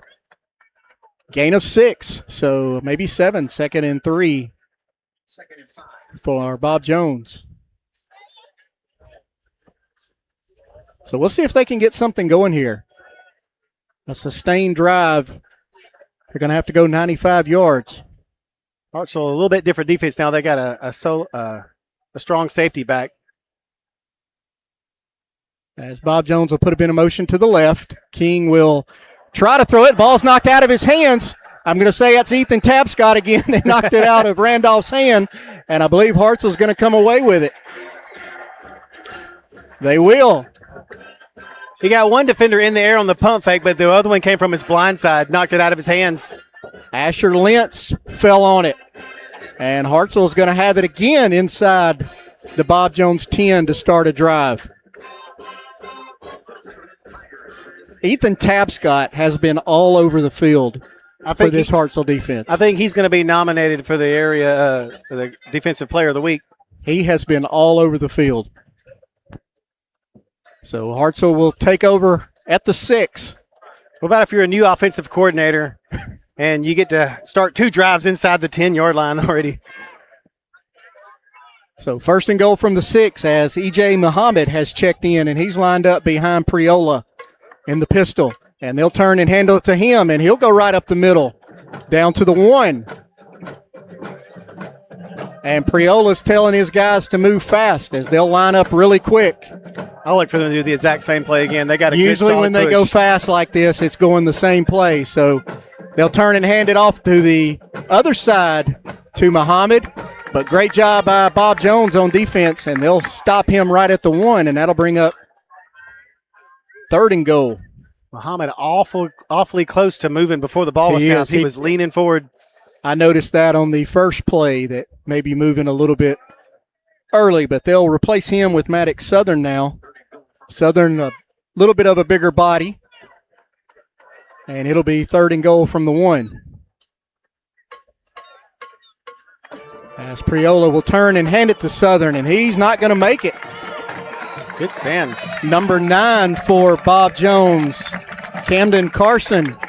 Now, what do you do? Southern right in the hole. I think you go for it. I do too. You got a good kicker, but you're inside the 1. You're inside the 1. I don't know what message it sends to your offense this early if you're inside the 1 and you send your kicker out. I mean, if you don't get it, Bob Jones has got to turn around and go 99 yards. And all 11 guys, no one left the field after that play. They looked to the sideline expecting to have another offensive play called. I imagine that they're going to maybe run this down now with 15 seconds left and maybe call a timeout and think about it. But this is one of those situations, Shane, that is so frustrating to some of us that have been around football. Why can't you get under center? Here with Priola's in the backfield. He'll keep it himself, and he's not going to make it. When you line up, we have a flag on the play. I see a flag on the far sideline. And that's going to be a false start before the play, so maybe that changes the mind. That might bring out the kicker. And that might bring out the kicker, but it's just so frustrating. You see it in every level of football now that nobody gets under center anymore. And if you've got it 1st and goal inside the 1, by the time you take the snap in the I formation, you're at the 6. It's just a lost art. A lot of teams, when they go under center, they struggle even more because the timing is different. Yeah. The center's not used to snapping it. The quarterback's not used to receiving it that close. I just think at some point you have to work on that and make that a priority where you do have it 1st and goal inside the 1 or 3rd and goal that you can go under center and run a quarterback sneak.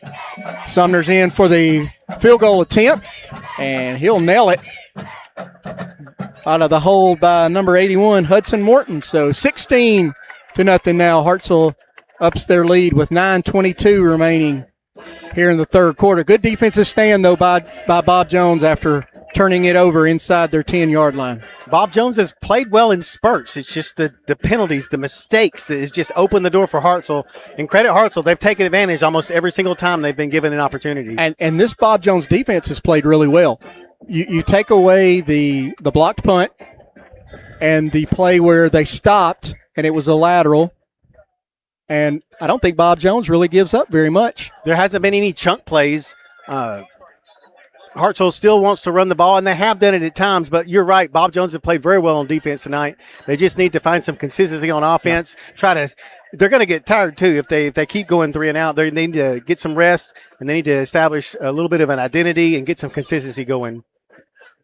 One thing about Hartselle, having played here myself back when we wore leather helmets, and you've been around with Muscle Shoals for a while, so you know Hartselle's not going to beat themselves.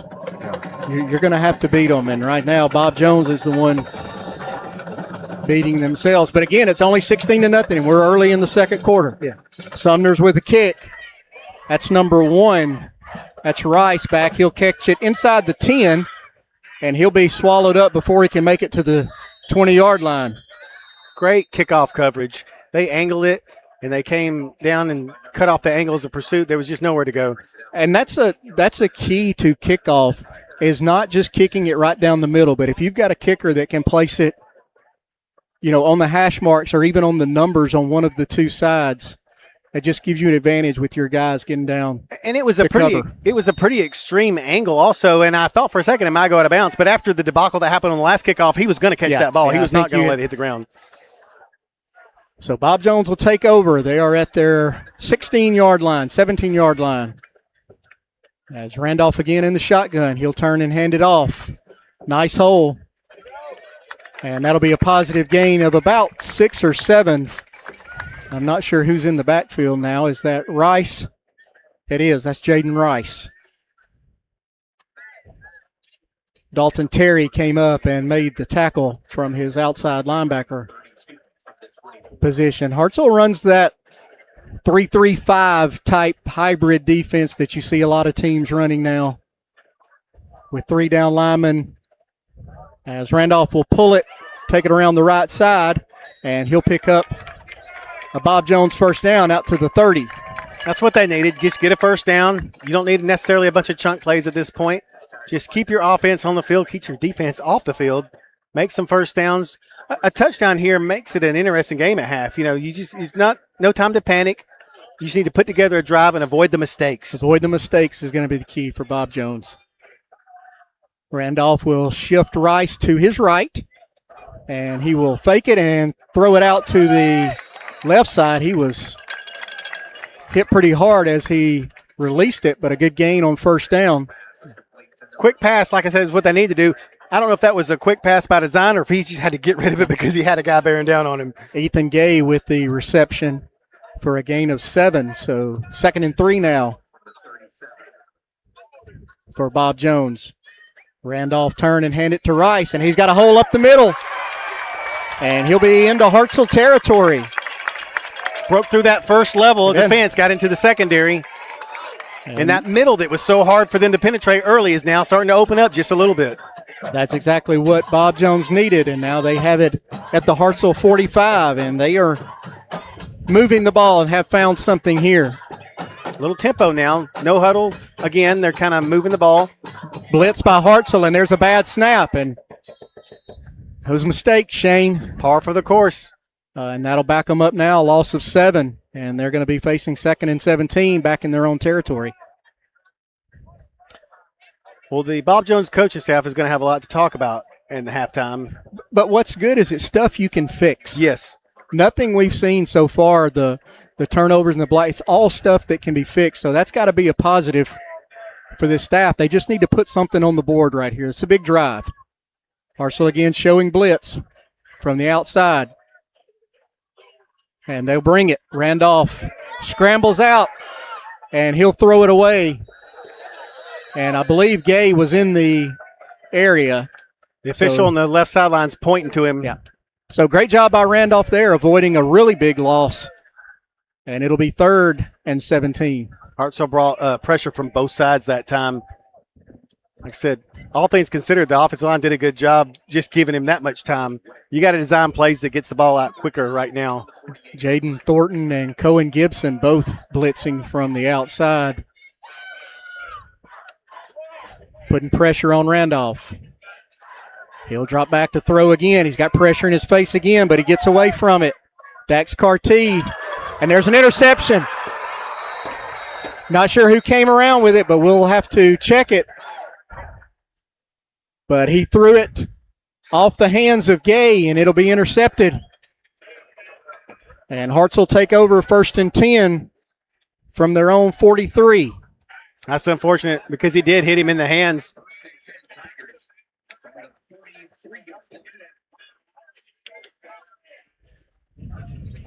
Even the replay, we really can't tell who it was unless Sam was able to pick it up.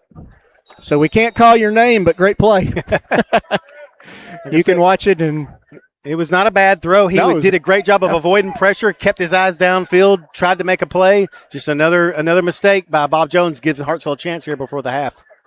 Priola, I think that was going to be a handoff, but nobody there, so he'll pull it down and go ahead into Bob Jones territory, and he'll have a first down at Bob Jones' 46-yard line. I think that was meant to be a handoff on the jet sweep to Polishek, but I think the ball got there too late, and Malachi had already passed Priola, so he pulled it. We're going to have a false start in the backfield, not called by Jai Morrow, but he was definitely moving early. But it won't matter. Would you rather have 1st and 15 or 2nd and 12? Deschler 7, Russellville 7. Priola. I was noticing Priola, he's listed at 6'6". He's a good head above most of the players on the field. He can see the field real well. He's a good athlete, too. He is the starting big man for their basketball team and really showed out this summer on the travel circuit. So he's really counted on for the basketball team, as he'll swing it out to Southern. And Southern will pick up a couple. Great job outside by Bob Jones containing that. Good pursuit. And limit it to only a gain of 2 or 3. So 3rd and 8 now for Hartselle at the Bob Jones 44-yard line. And we're going to have a heat timeout. We'll take it with them. This is Alabama High School football on the X Sports Network, presented by Bank Independent. Imagine a bank where you feel at home. Real people living right here in your community are the heart of Bank Independent and everything we do. You have our commitment to bring the people, ideas, and resources together that create a stronger community full of endless potential. For over 75 years, we've served this place we all call home. Bank Independent. We're invested in you.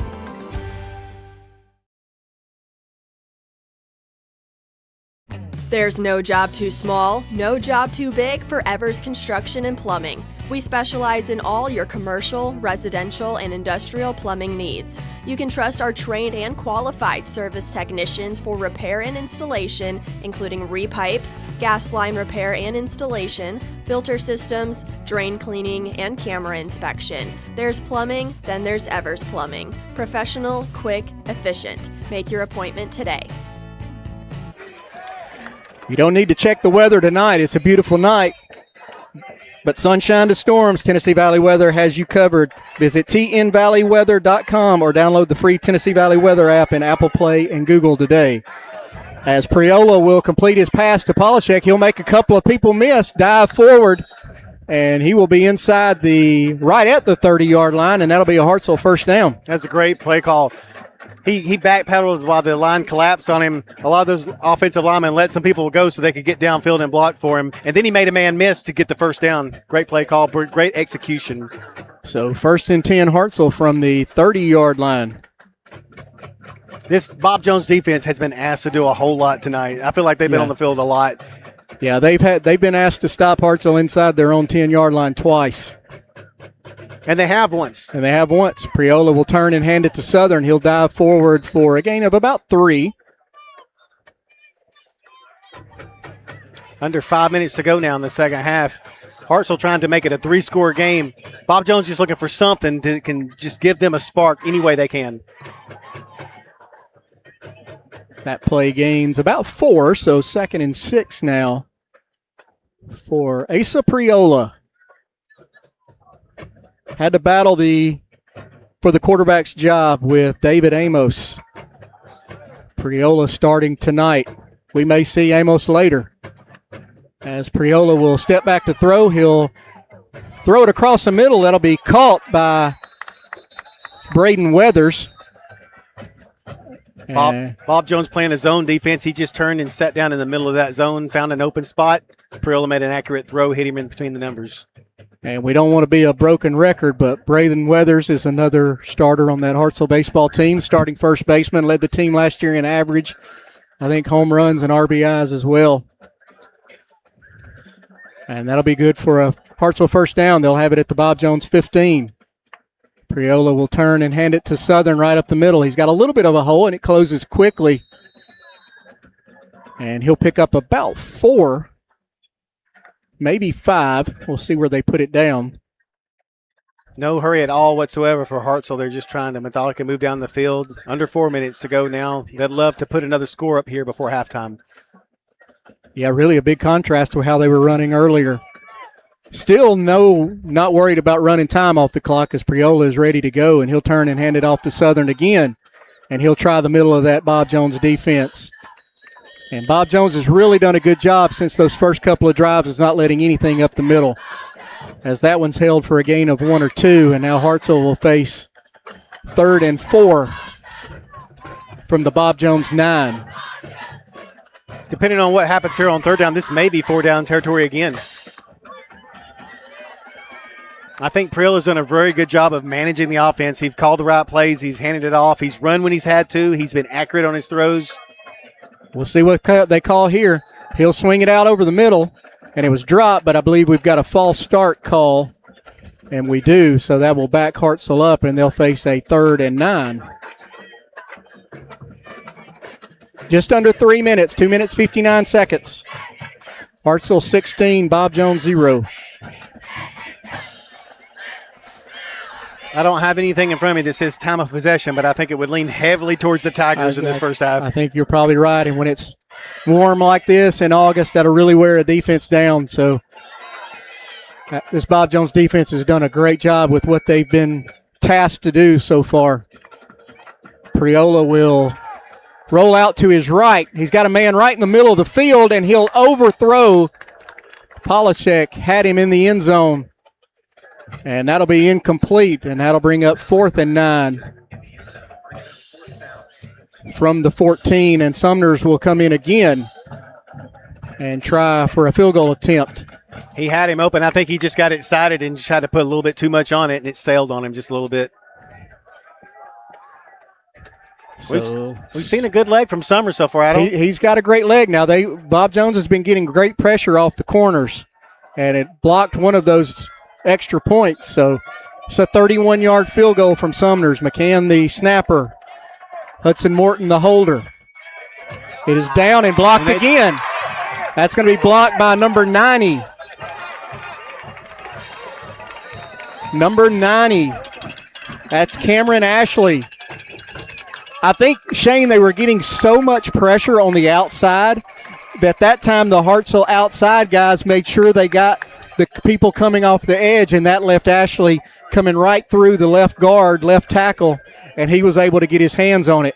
Now, I think he got his elbow on it. That's how much pressure he got on him.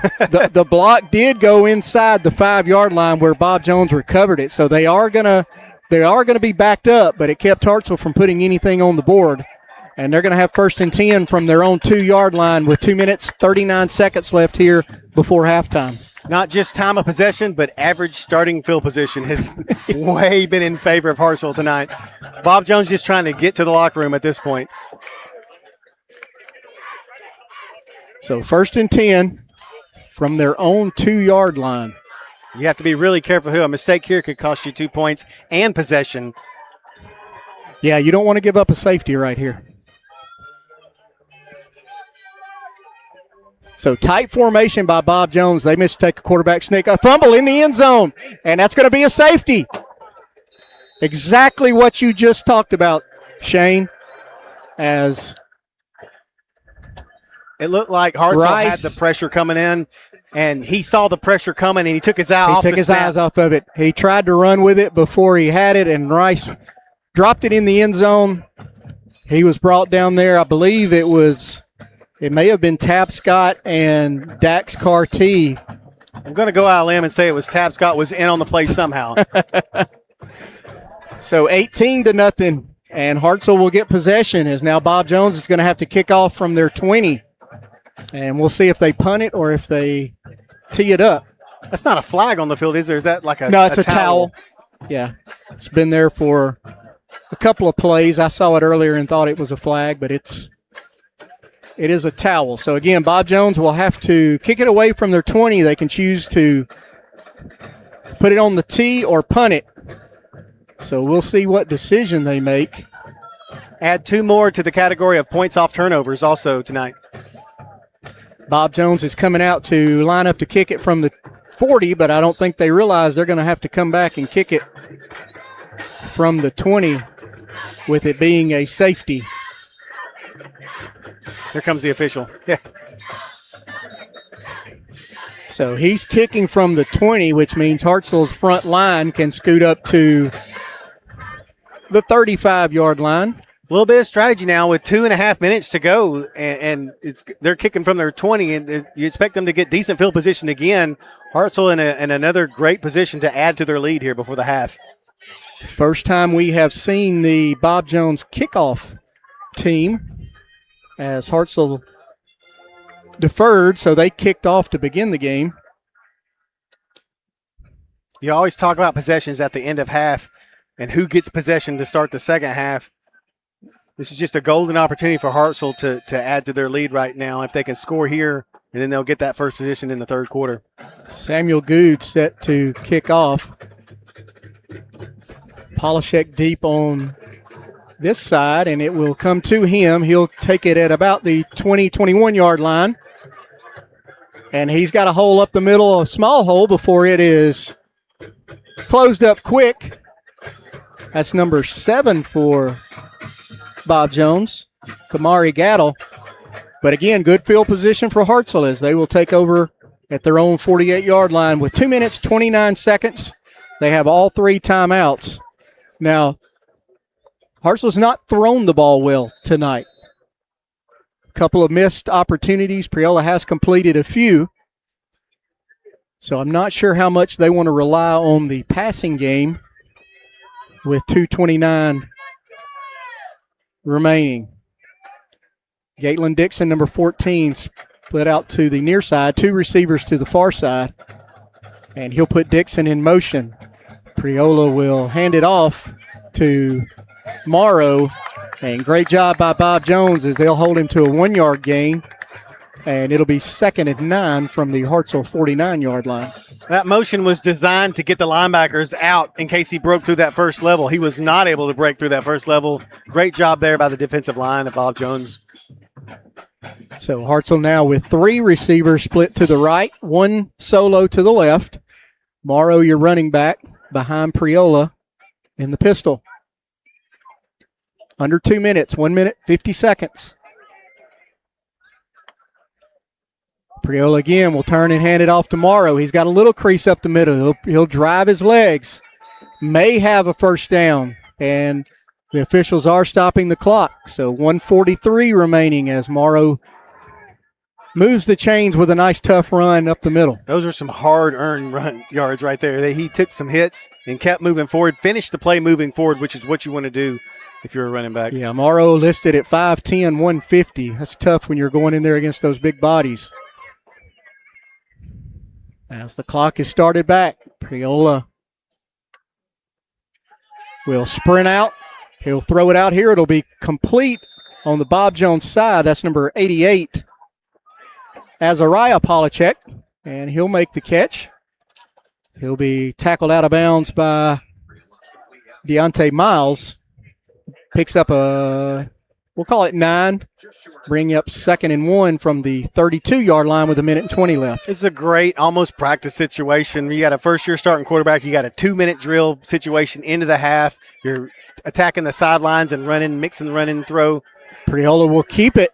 He'll break a tackle, and he'll fight forward inside the 20 to the 16 or 17-yard line. Did a good job of keeping his balance. He almost went down. He was able to put his left hand on the ground and keep his balance. That was big because it allowed him to get the first down, which stopped the clock. So 1:08 and running, and Hartselle has it 1st and 10 from the 18-yard line.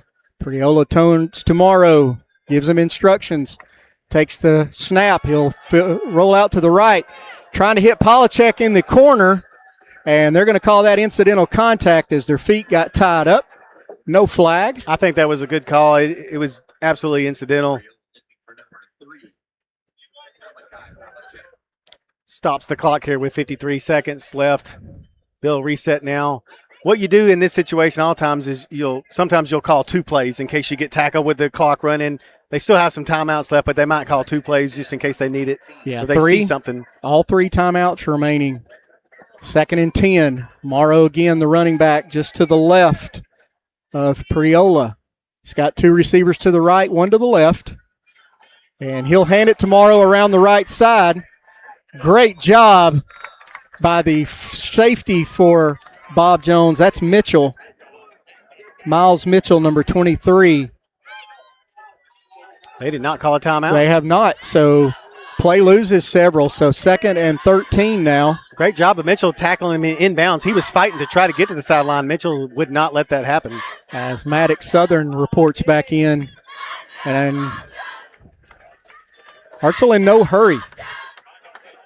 They're down to now. They're going to get 1 or 2 plays now. Now they're going to call a timeout. So timeout Hartselle with 17.6 seconds left, leading 18-0. We'll take it with them real quick. This is Alabama High School football on the X Sports Network, brought to you by Bank Independent. Preparing for college is hard, and Bank Independent is here to help you both take the next step. With a Bank Independent account, you unlock a scholarship to UNA and open the door to a world of opportunity. Bank Independent. We're invested in your future. If you're looking for a company that can do it all when it comes to building, look no further than Tennessee Properties. From new home builds to remodels and commercial projects, our contractors work hard to give your space a new life from planning to finishing touches. Whether it's new interiors or dirt work, they see your big picture without forgetting the small details. In the market for a new home, they partnered with Freeman Development to bring new homes to the Oak Hill subdivision of Lawrenceburg. That's Tennessee Properties, licensed and insured. Call today or visit tennessee.com. We're back, 17.6 seconds remaining second quarter. Hartselle 18, Bob Jones nothing. 3rd and 13 from the 21-yard line as Asa Priola with Southern in the backfield. You still have 2 timeouts left, but you have to get the first down here if you want to extend it. They'll run a go route to Polachek, and he is caught in the corner of the end zone for a Hartselle touchdown. Malachi Polachek with a great reception and a great throw by Priola. It was just perfect timing. The ball was in the air. The defender had his back to it. And they just timed it up perfect on the go route. I didn't see a flag come out, but I thought it may have been pass interference as well. Maybe he didn't throw it since Malachi came down with it. But 24-0 now as Sumner's in to attempt the extra point. And this has been an adventure for Hartselle.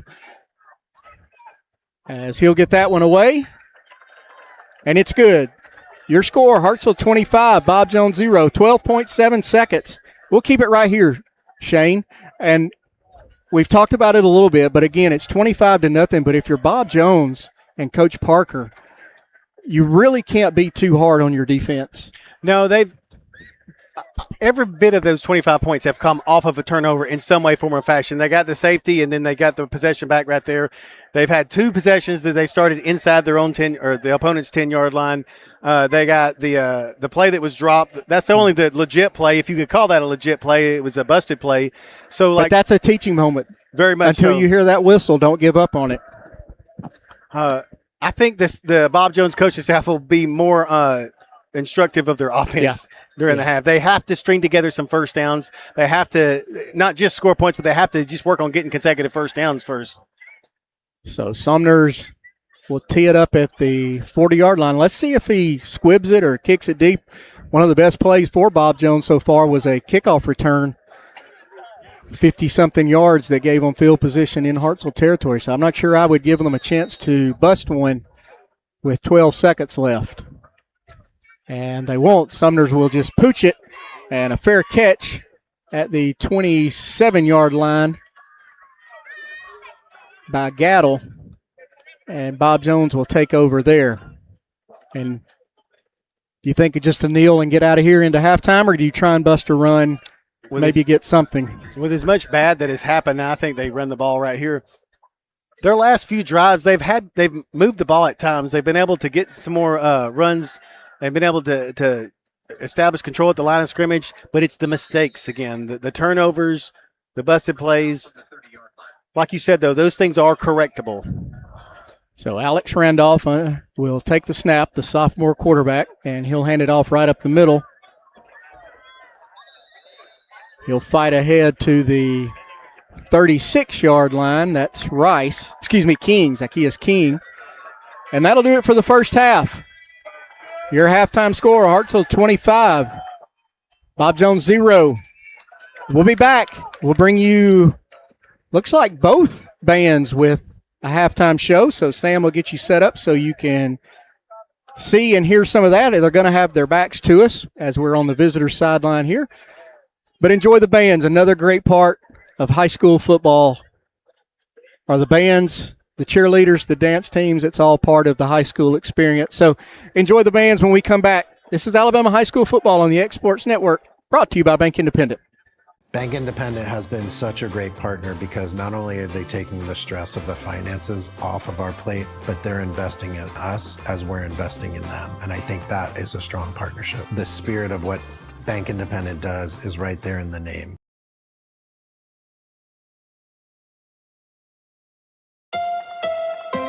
From the Tennessee Valley Weather Channel, this is your sports forecast. Well, doing pretty good out there for the rest of this evening. Humidity is still lingering, but you know what? That's nothing we can't handle. It's definitely August in the Tennessee Valley. We'll be holding steady in the lower 70s through this evening. Only a few patchy clouds, definitely nothing major. Through tomorrow morning, back down to the upper 60s as we're heading into maybe picnic day, going out fishing in the early morning. I think we're doing all right for most of our Saturday, but a few isolated thunderstorms are on the board to start our weekend. Don't think it's going to be too bad, though. Here's that dry weather for tonight that we were just talking about. And into tomorrow, it's really going to be the second half of the day where those thunderstorm chances tick back up. I don't think so much for the first half of the day, so if you want to get everything done before midday, I reckon you'll be just fine. There are those widespread lower 90s on the board with still some humidity, but Sunday is looking a lot better. I think the humidity ticks down. The temperatures will be in the upper 80s as we head through there. So we're actually seeing some improvements in that front, right? Notice those clear skies. It'll actually feel like what it is. It's not going to be, 103 with the heat index. Although, I will say this much, into the work week, rain chances return, scattered to widespread by midweek. I think another inch to 2 inches of rain back on the board.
Halftime entertainment, the Hartselle High School marching band.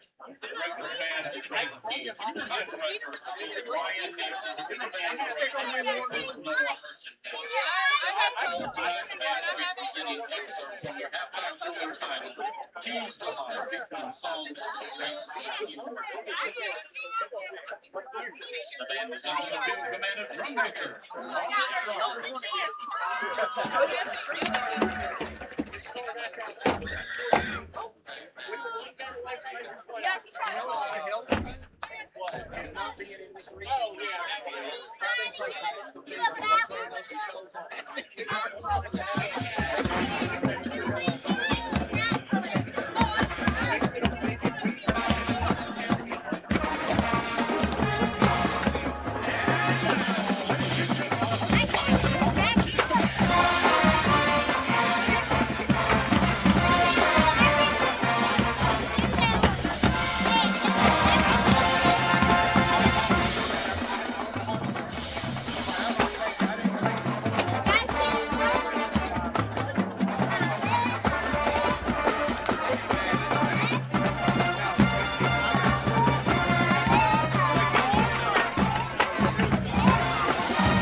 Victors, our fight song.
When you choose ExpressMed, you're choosing quality, trusted healthcare with a smile. Our goal is simple, to care for our community like family. That starts as soon as you walk in our doors. We make sure you are met with compassionate, personalized care from our experienced and established providers. You can count on us because we're more than a healthcare team, we're a hometown team. Locally, family-owned, you've trusted us for convenient, affordable, comprehensive care for 2 decades and counting. Ever since we established ourselves as the first primary and urgent care walk-in clinic in our community. We're here to listen and to give you the care you deserve. From primary and urgent to chronic care, we have the experience and technology you need to feel your best. And we promise to provide our best when you need us most. Healthcare with heart, compassion you can count on. You'll find that here at ExpressMed. We'd love to have the privilege of taking care of you.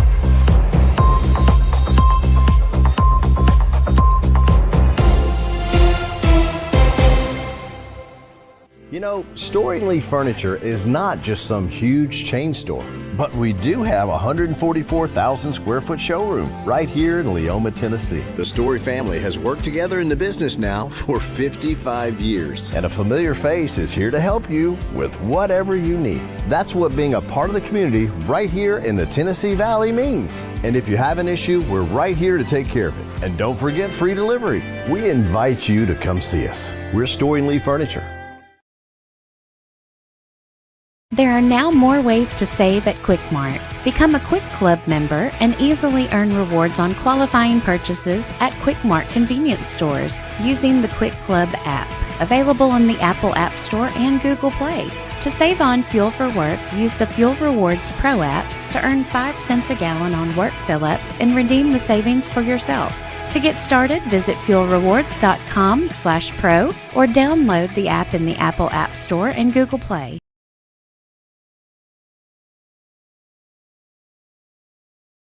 We don't know what the weather is going to be like around here. I do get really anxious during storms. That's why they chose HailGuard. When performance leads, confidence follows. Backed by the first and only asphalt shingle system with a hail warranty. That just gives us more peace of mind. This is the only asphalt product on the market that has the manufacturer warranty targeting the hail damage, and it gives me a lot of confidence as a contractor. Engineered for enhanced impact performance. Built to protect homes and reputations. HailGuard shingles. Built for hail. Volco Auto Supply in Lawrenceburg has a legacy of being a family-owned and operated company. Since 1927, our business has grown and evolved into today's one-stop source for all your automotive supplies. But in that time, one thing has stayed the same, and that's our commitment to our customers and their needs. At Volco Auto Supply, you'll find everything for your car, truck, or even fleet of vehicles, but with good old-fashioned customer service the way it needs to be. That's Volco Auto Supply, 416 Buffalo Road in Lawrenceburg. Visit VolcoAuto.com. Imagine a bank where you feel at home. Real people living right here in your community are the heart of Bank Independent and everything we do. You have our commitment to bring the people, ideas, and resources together that create a stronger community full of endless potential. For over 75 years, we've served this place we all call home. Bank Independent. We're invested in you. When you call Fuller, we show up at your home in a fully stocked truck, prepared to fix your heating, cooling, plumbing, or electrical systems. We'll diagnose the problem you're having, provide you with options for repair, and tell you the prices up front. Contact the most trusted name in Northwest Alabama.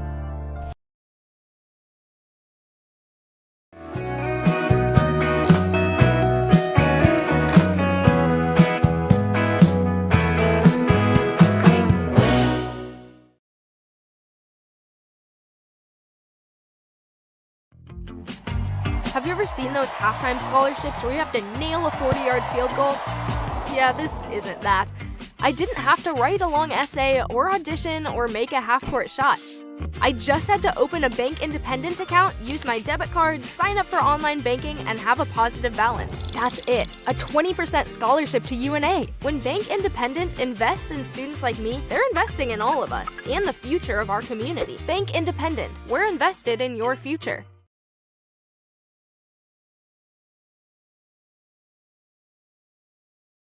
Hey, this is Phil Hooper. Get the look you want for your favorite school, church, or business with apparel from HD Ink Screen Printing in Leoma, Tennessee. Got a logo you need embroidered or screen printed? Let HD Ink give you the professional look that sets the bar in today's world. We do fundraisers and custom designed apparel and so much more. Call today, 931-201-2961, or come see us at our new shop located at 26 Ingram Road in Leoma. Remember, HD Ink for the look you want and the look you deserve.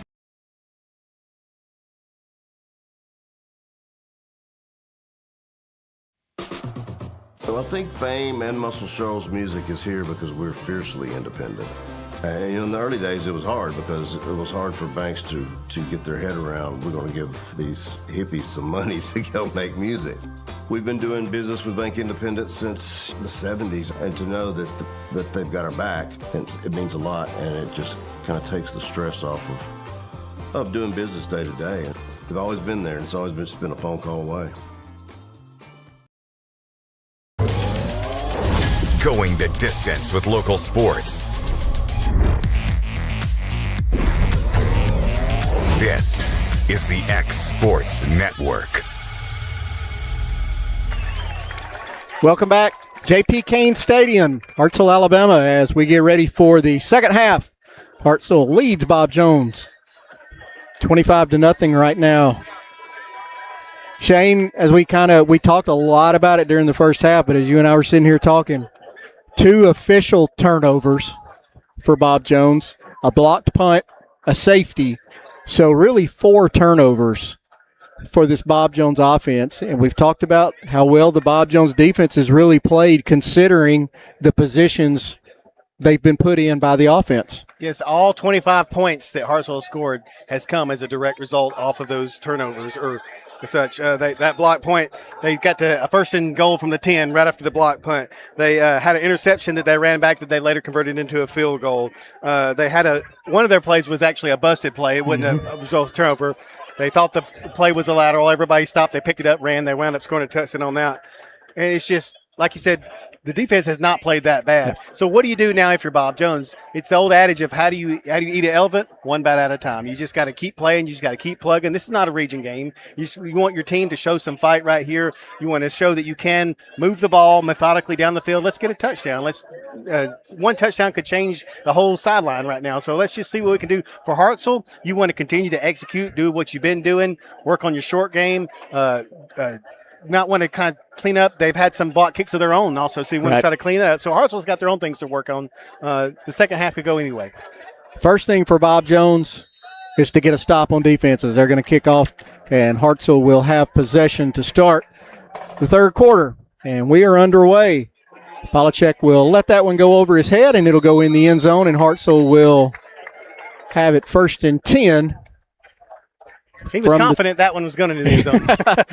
And again, that was a mistake we didn't really talk about, where they let the ball land and covered it up at the 2-yard line the 5-yard line and had to start a possession deep in their own territory. So you made the point earlier in the game that of all these mistakes that they've been making tonight, all of them are correctable. It's not a talent thing. It's not a coaching thing. It's just a mental thing. It's the first game of the season. Let's see what we can do. Start the second half. And like you said, first thing you got to do is get a stop on defense. And again, you do have a sophomore quarterback, Alex Randolph, with his first start of his career. And he's made some plays when he's had to at times. He's made some plays with his feet. He's hit a few receivers when they've been open, when he's able to have time actually to deliver them.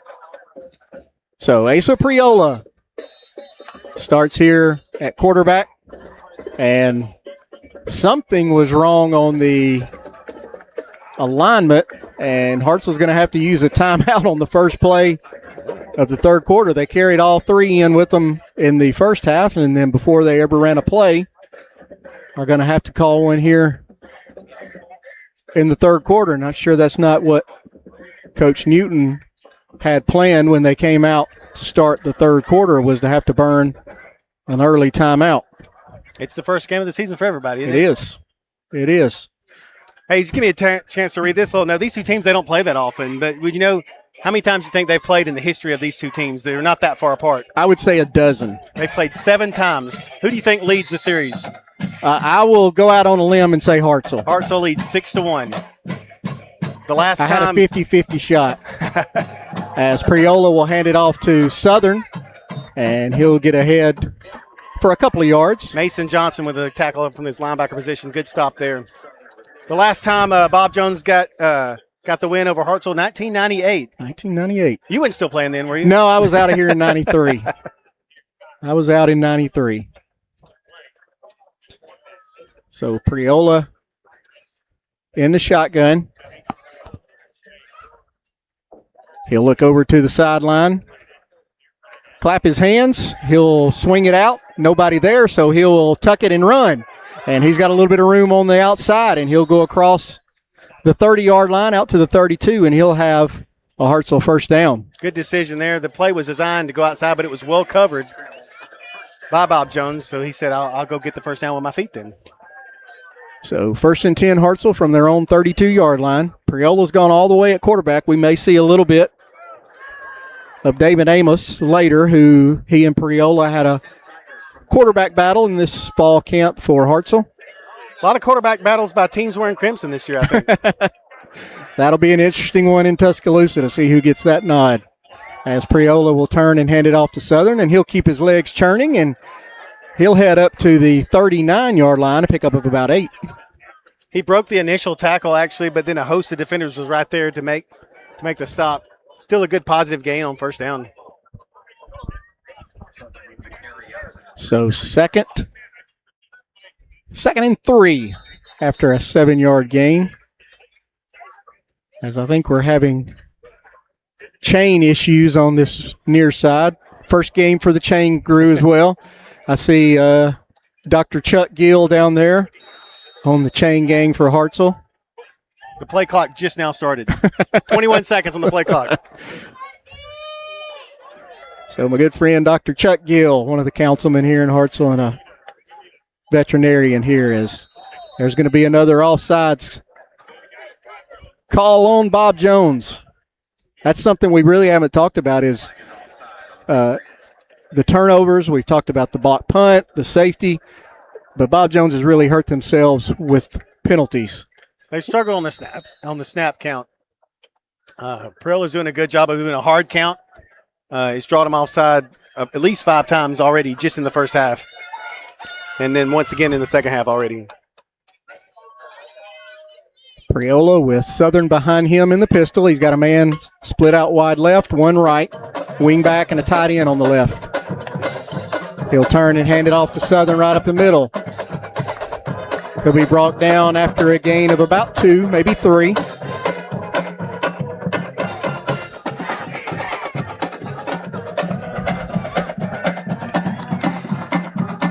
Grayson Samarja, number 22, in on that stop from his either outside linebacker. He may be playing that hybrid position for Bob Jones. They come out of their base lineup, and there's 3 down linemen to start with. And then depending on the alignment of the offense, one of those other linebackers will creep up to the line of scrimmage, and they may blitz. They may take on the offensive lineman, or they may drop into coverage. So 3 on the play clock. And we're going to have a delay of game on Hartselle. They may have gotten a timeout in time. Let's see. Yep, they're going to give Hartselle a timeout. So 2 timeouts now used in the first 2.5 minutes of the third quarter. We'll take it with them. Alabama High School football on the X Sports Network, presented by Bank Independent. Have you ever seen those halftime scholarships where you have to nail a 40-yard field goal? Yeah, this isn't that. I just had to open a Bank Independent account and follow a few simple steps. That's it. A 20% scholarship to UNA. Bank Independent. We're invested in your future. Some of life's most meaningful moments begin with finding the perfect dress. At Blue Haven Formals, we're proud to bring a beautiful bridal and formal shopping experience to our community. From stunning gowns to exceptional, personalized service, every private appointment is thoughtfully designed to help you feel confident, celebrated, and cared for. Whether you're preparing for your wedding day or another special occasion, we're honored to be part of your journey. Blue Haven Formals, where your style, your dress, your moment begins. Bank Independent has been a trusted name in North Alabama for more than 75 years. Whether you're saving, borrowing, or planning for the future, we're here to help every step of the way. Bank Independent, strong, local, and committed to you. Member FDIC. Priola will roll out to the left. He'll complete it to Malachi Polishek out on the left side, and he'll go ahead for a gain of about 7, and that's going to make it a very manageable 3rd and 2 as Hartselle moves over into Bob Jones territory at the 48. Got a good head of steam going forward, was able to break a tackle, get positive gain. So 3rd and 2 as we've got a man down for Bob Jones. Looks like number 20, Hayden Micheletti.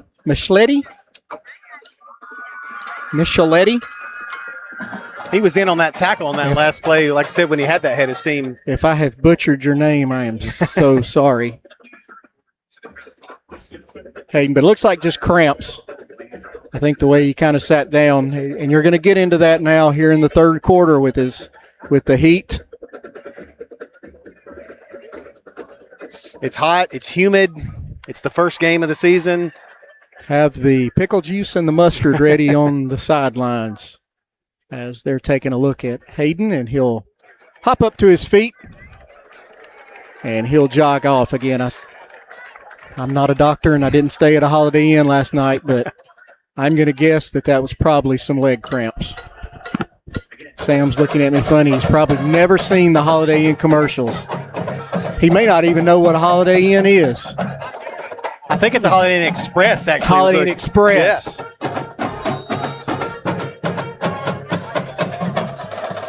So 3rd and 2 Hartselle from the Bob Jones 48-yard line. Southern lined up behind Priola. And another hard count. Very methodical offense for Hartselle. They line up, they wait, they run the play all the way down before they call a play. High snap. Great job by Priola, and he'll get it to Southern, and he'll fight ahead for the 44-yard line of Bob Jones, and that'll be a Hartselle first down. Another player down for Bob Jones. It might be Mason Johnson who made the tackle. It is. That's the last 2 players that have made the tackle have stayed down. As good for the news, Patriots. Hayden has come back in. I'm not going to attempt your last name, Hayden. I'm just going to call you by. We're on first name basis. Hayden and I are right now. It's looking like it's a similar situation here with Mason. So he will come on off the field under his own power. Again, I think you're probably right, Shane, as those cramps will start to set in with the heat and the humidity. And Hartselle will have a 1st and 10 from the Bob Jones 44. Great opening drive for Hartselle to start this 3rd quarter. This is what they wanted to do, is come out and eat up some clock and move the ball. Bob Jones needed desperately for a stop. So they're going to have to bear down right here and try and get off the field and get the ball back to their offense. If you remember toward the end of that second half, the Bob Jones defense had stiffened up a little bit, especially along the line of scrimmage. It was getting tougher and tougher to move the ball for Hartselle, unlike what they were doing at the beginning of the game when they were kind of just busting it up the middle. This is one of those times where if you're Hartselle offensive line coach Matt Prater, it's when you challenge your guys. Coming out of the halftime here, we're going to come out, we're going to run the ball, we're counting on you. Let's go down and get a score and put this over. Priola will hand it off to Southern again. He'll go straight ahead for a gain of 3. Down to the 40-yard line. Clock running now, 7:45.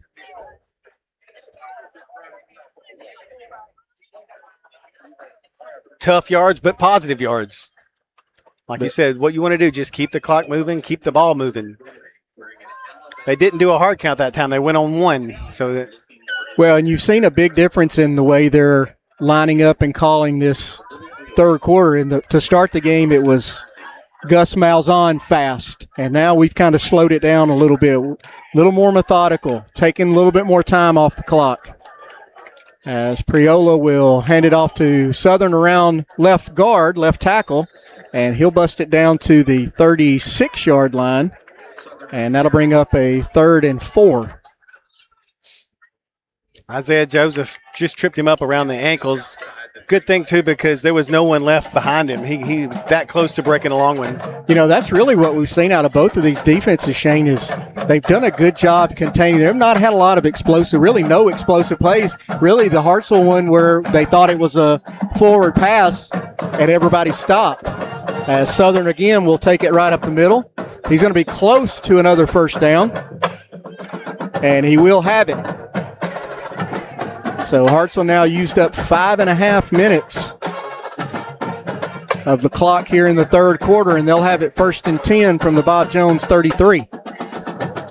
3 first downs every play, too, has been on the ground, I believe, too. They threw the one pass out to the left side to Polishek. That's right. But other than that, it was a heavy dose of Maddox Southern. Now John Morrow comes into the backfield to replace Southern. And we'll have motion. They'll hand it off to Morrow, and he is hit hard, and he may have picked up a yard. He got stood up by the lineman and turned around, and then Caden Clark just came from his blind side and just decked him.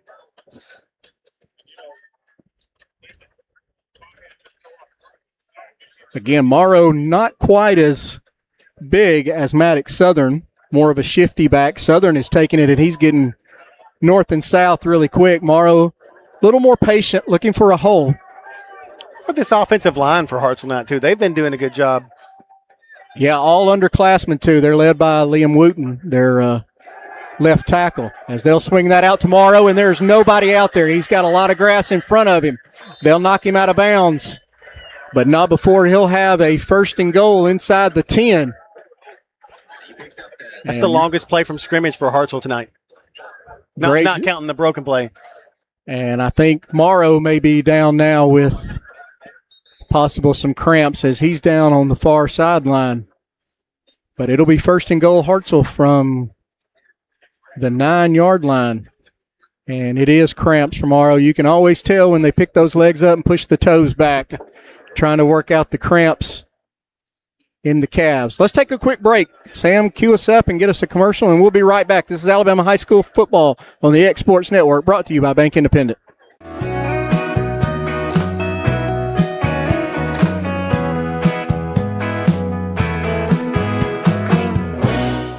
I had somebody that was a phone call away or even a text message away that if I was having trouble with the equipment or just didn't understand how to do something, they were here.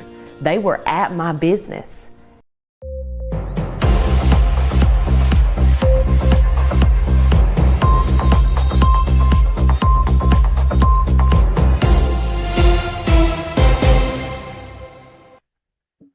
First and goal, Hartselle from the 9. Shane and I were just sitting here talking. Bob Jones has done a really good job on defense. When they've had the goal-to-goal situations, they've put a lot of pressure on Hartselle. Their backs against the wall. They just bow up. If they can force Hartselle into a field goal situation. Bad snap. Priola will dive on it back outside the 20. So that'll be back to the 21-yard line, and now have 2nd and goal from there, as Southern had come back in to replace Morrow. But now Hartselle got a long way to go. 2nd and goal from the 21. Clock still running. They've used a lot of time on this opening drive of the third quarter. And we have not taken the heat timeout. I don't know if maybe they considered that injury timeout to John Morrow as maybe the heat timeout. But we are under that 6-minute mark and have yet to have an official heat timeout. Priola takes the snap. He'll drop back. He's looking over the middle. Intended for Polishek over the middle, and it is incomplete. There's a lot of pressure on Priola there, and now it'll be 3rd and goal from the 21. Just threw it a little bit too high on that one. Yeah, he's missed a couple of high times. They're going to have to work on that, getting the ball down. He had Polachek open in the middle of the end zone earlier and overshot him. And another chance for Bob Jones' defense to get off the field after giving up a lot of yards. So 3rd and goal from the 21. 10 seconds on the play clock as Priola gets ready to take the snap. Put a man in motion, turn and hand it off to Southern right up the middle. And that Bob Jones defense is tough. He'll push forward for a couple, but that's going to bring up 4th and goal from, looks like the 15-yard line. And Michael Sumners will come in to attempt another field goal as we've got another Bob Jones Patriot man down at about the 15-yard line. This one might not be a cramp. I'm going to say it is a cramp, Shane. They're flexing it.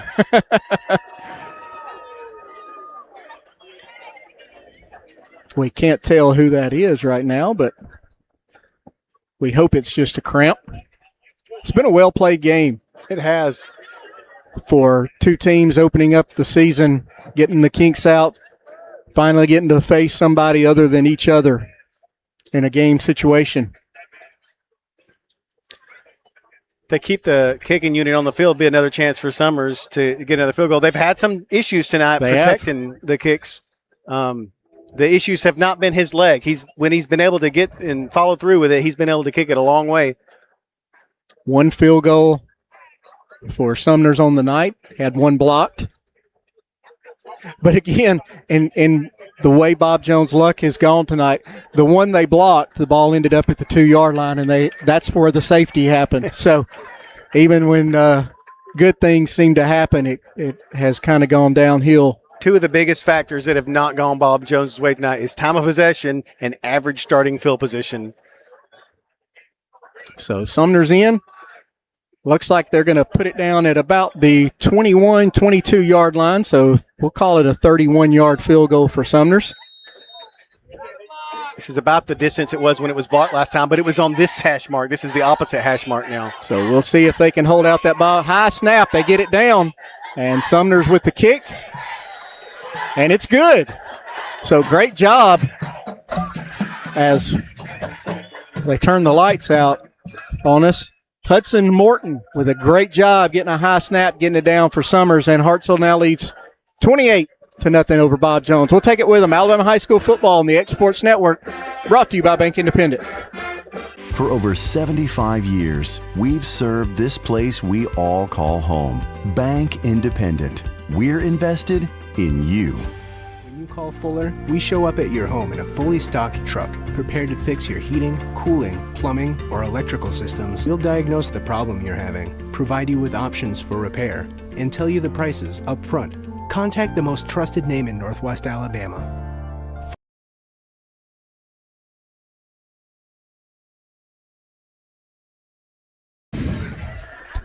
As I'm not paying attention at all, and Sam is pointing to me, so we're back. Sam, I give you permission to throw something at me or hit me or whatever you need to do. Michael Sumner's in to kick off. 4:10 remaining third quarter. Hartselle 28, Bob Jones nothing. Someone might just log in and look at this score and think, oh, it's just 4 touchdowns, you know. Well, we had safeties and field goals and everything else. A little bit of every missed extra point. As a nice return by Bob Jones, and they're going to have good field position out at the 35 as we've got another Patriot go down. He's going to hobble off the field. That's Jaquay McReynolds. That's the second time he's suffered that tonight. Yeah, speaking from experience, once you get a cramp the first time, and now that I'm at my age, I experience that when I lay down in the bed at night and get a cramp, and it's so hard to get rid of it, and then it keeps coming back. So Bob Jones with their first possession here to start the third quarter after Hartselle ran 8 minutes off the clock. As Randolph will swing it out, it'll be complete as Randolph was hit hard when he let go, but a nice gain by Bob Jones. That's number 3, Josiah Edwards, who's been his main target tonight. That's several catches for Edwards, and that one will pick up 8. Some adjustments they look like they may have made at halftime. They got the ball out quickly to negate the rush. They're moving fast. That'll be a handoff on the inside to King. Nice spin move, and he'll take it down to the Hartselle 39-yard line. So 2 good plays to start the third quarter for Bob Jones, and may have found something here. Trip Reed ran him down from behind. May have saved the touchdown. Bob Jones, 1st and 10 now from the Hartselle 39 as they go super fast. Randolph handed off to King. He's got another hole. Touchdown saving tackle by Holland Hurley. As Coach Parker came out and said, if we're going to make mistakes, we're going to make them fast. Exactly. The tempo is in their favor right now. They have opened this up now. 3 really good plays. Bad snap. Ball's going to be on the ground. I believe Randolph got back on it at the 35. Another mistake. And he will recover it. Back at the 35, so 3rd and 6 now. Not a turnover, but a momentum killer. It could be costly is to end this drive. I think you're in 4-down territory right now anyway. And that slowed your pace down. You know, they were moving super fast, and now we've got a negative play, and that slowed their tempo down. Randolph in the shotgun. Hartselle showing blitz. They've got 5 up at the line of scrimmage. Randolph will swing it out to Edwards on a screen pass. He'll have it. He's going to be short of the first down. As a host of Tigers in on the tackle. Looks like Trip Reed. If you don't Owen Newton. If you don't lose yardage on that last play, then that play's a first down. But now you're forced to convert here on 4th, and it looks like about 2, maybe 1. Maybe 4th and a long 1. As Hartselle will make a substitution. And it worked. Bob Jones will draw the offsides. And they'll have a first down by penalty. And now 1st and 10 from the Tiger 26. Under 2 minutes remaining here, third quarter. I like the energy that Bob Jones' offense have come out and do it. And it's especially in contrast to the slow, methodical pace that Hartselle opened up the half with. But it's about the situation you're in. Hartselle was in no hurry with a 25-0 lead. Now trailing 28-0. Bob Jones has nothing to lose by picking up the pace a little bit. Randolph with Rice in the backfield with him. They'll hand it off to Rice, and he'll break it.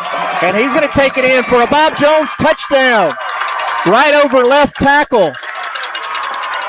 And Jaden Rice with a 26-yard touchdown run. And Bob Jones is on the board with 1 minute 19.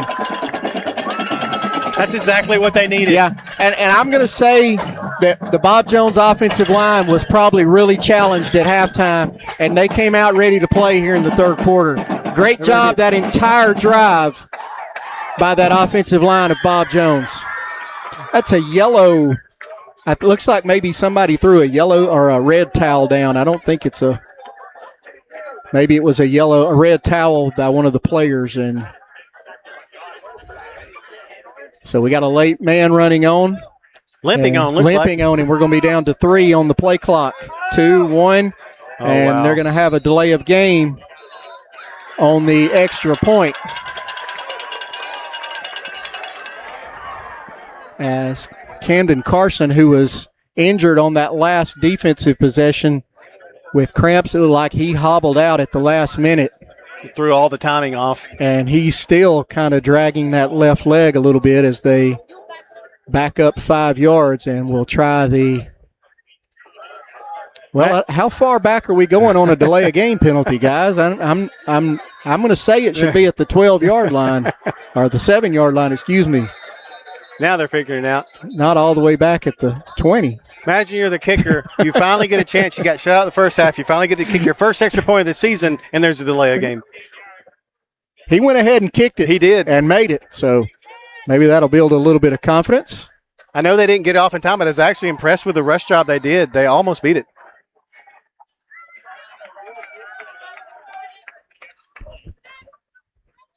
There's the extra point, and it's blocked. So both teams now have blocked an extra point, and we've got a 28-6 lead by Hartselle. 1:19 remaining. It's Alabama High School football on the X Sports Network, brought to you by Bank Independent. With over 20 years of experience, our family has built a reputation on honesty, quality, and hard work. As a family-owned and operated company, we're here to protecting what matters most, your home and/or your business. Whether it's residential, commercial, or industrial, we have the experience and expertise to handle projects of every size. From asphalt shingles and metal roofing to commercial flat roofing systems, including TPO, EPDM, and roof coatings, we deliver quality craftsmanship with materials built to last. But we're more than just a roofing company. We also provide construction and renovation services, including siding, windows, gutters, storm restoration, and complete exterior and interior improvements. At 7-8 Vinegar Construction, we believe every customer deserves dependable service, honest communication, and workmanship you can trust. When quality matters, make one call, and let our family take care of yours. You want to give some of those? Sure. 1:19 left as we start or finish up here the third quarter as Bob Jones set the kickoff. And as soon as we have this kickoff, Shane will go through some of the scores from around the area that we have, including a big lead by the Florence Falcons down in Pinson as they face the Indians of Pinson Valley. Big game 2 at Hoover as Muscle Shoals taking on the Hoover Bucks. Kick is away. Nice kick by Bob Jones. That'll go halfway through the end zone, so Hartselle will take over 1st and 10 from the 20. Shane, what do you got? Well, we got a couple of Shoals area teams going down to Birmingham, and like you said earlier, Florence in the third quarter, 28-0 over Pinson Valley. Muscle Shoals at Perennial Power Hoover. It's in the third quarter. Hoover is clinging to a 7-6 lead. Also, another big rivalry game up here in North Alabama. Russellville 21, Destler 7. That's about midway through the third quarter. And then Brooks and Hatton, the last up that we had was tied at 7-7. That was at halftime. And so, while you talked about Russellville, we haven't really talked about the new classifications in the new regions for these two teams. Russellville now in this region with Hartselle and Muscle Shoals. Florence in that region now. Athens, Decatur, Austin. So we talked a lot last year as we were broadcasting some of these games that region was one of the toughest in not only in North Alabama but in the state, and it just got tougher. At some point in time in the playoffs, a 4 seed from this region is going to have to play a 1 seed, and it's going to be a tough out for a 4 seed. When you look at a team like Athens and Hartselle and Muscle Shoals and Florence and Russellville, Decatur, Austin, a really good team is going to get left out of the playoffs from that region. That's a lot of teams that have a lot of playoff history. Yep. So Maddox Southern again on the handoff. He'll take it ahead to the 27-yard line. That'll bring up a 3rd and 3 as we come under 30 seconds now here in the third quarter. Hartselle doesn't have to run a play. They still might, though. I imagine they'll let this go all the way down and take the snap as we start the fourth quarter as we're under 20 seconds. And they're in no hurry.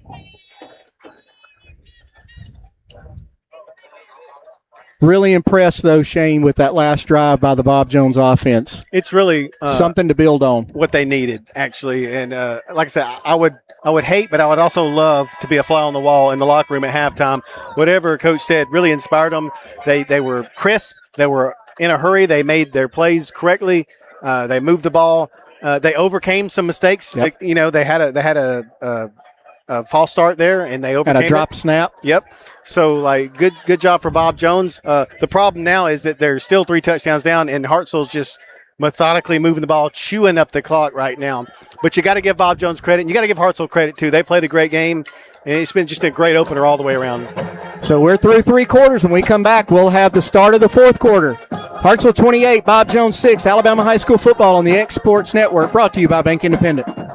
There's no job too small, no job too big for Evers Construction and Plumbing. We specialize in all your commercial, residential, and industrial plumbing needs. You can trust our trained and qualified service technicians for repair and installation, including repipes, gas line repair and installation, filter systems, drain cleaning, and camera inspection. There's plumbing, then there's Evers Plumbing. Professional, quick, efficient. Make your appointment today.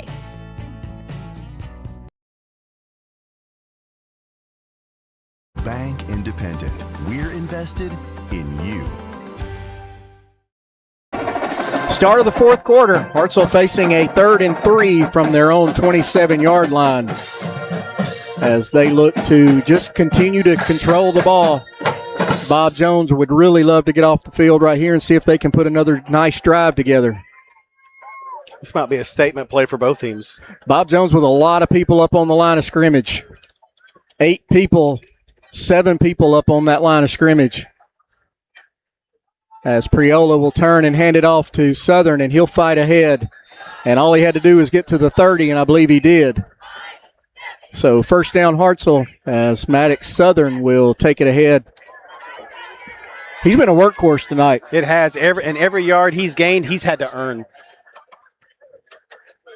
Again, not a lot of explosive plays on the ground. I think maybe that last drive for Bob Jones probably saw our most explosive plays on the ground for either team. But Hartselle's just been consistent, 3 or 4 yards at a time. With the pace of this game, if it hadn't been for all the turnovers and mistakes that have caused the clock to stop, this game might be over by now. Yeah. So Priola running the clock down. It's under 5. He'll turn and hand it to Southern again. He'll go up the middle. He'll break a tackle. He'll break another tackle and a third tackle before he's finally dropped up at the 39-yard line by Hayden Mitchell. 23, Miles Mitchell wrapped him up. He did the thing that the first 2 guys didn't do. The first 2 guys tried to knock him down. He wrapped him up. And we've got another injury, another cramp for Bob Jones. You see that a lot of times. Your linebackers, your stout guys, they want to come through with a big hit. The DBs use the smaller guy. He's like, I'm just going to do what I can to get the guy on the ground. Instead of wrapping up. You think other games all across this state tonight have a lot of cramping issues like this? I'm going to say they do. It's just part of football this time of the year in North Alabama. In August. But that's 4 or 5 for Bob Jones, and I can only think of one for Hartselle, and that was Jai Morrow. So it's so hard to convince the kids. I can remember when we were playing. You can't, if you wait till it's here, it's too late. I mean, they really need to be drinking water and Gatorade and any kind of fluids during the day and even the day before to avoid those cramps. If you wait till the start of the game to make sure you're drinking water, a lot of fluids, you've waited too late. At the collegiate level, you've seen an uptick on college staffs with nutritionists and strength coaches. It's not about just coaches now coaching X's and O's. It's all about how you live your life, how you treat your body. How you fuel your body. Yes. So 2nd and 2. Clock running at 10:40 here in the fourth quarter. Priola with Southern behind him. He'll turn and hand it to him again. He'll fight ahead, and he'll break it all the way out to the 46-yard line for another Hartselle first down. It's almost a mirror image of their opening drive of the third quarter. Just, 3 runs in a cloud of dust, move the chains, keep it going, keep the clock running. Well, I think they've really worn this Bob Jones defense down. They spent a lot of time on the field in that first half, and then they had the long 8-minute drive to open the third quarter. So these guys have spent a lot of time on the field.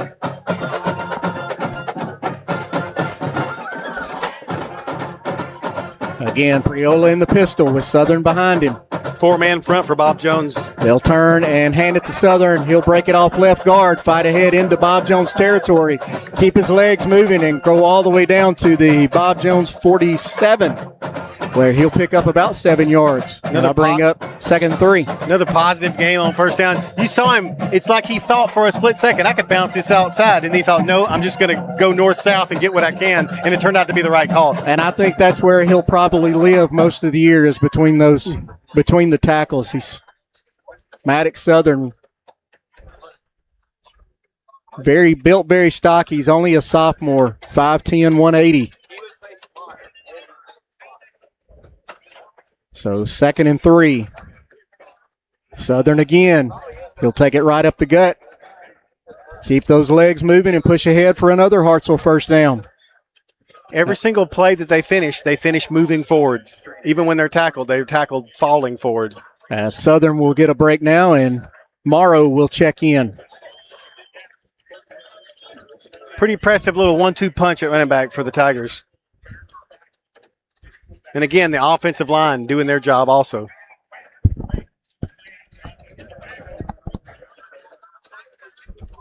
So 1st and 10, Hartselle, 43-yard line.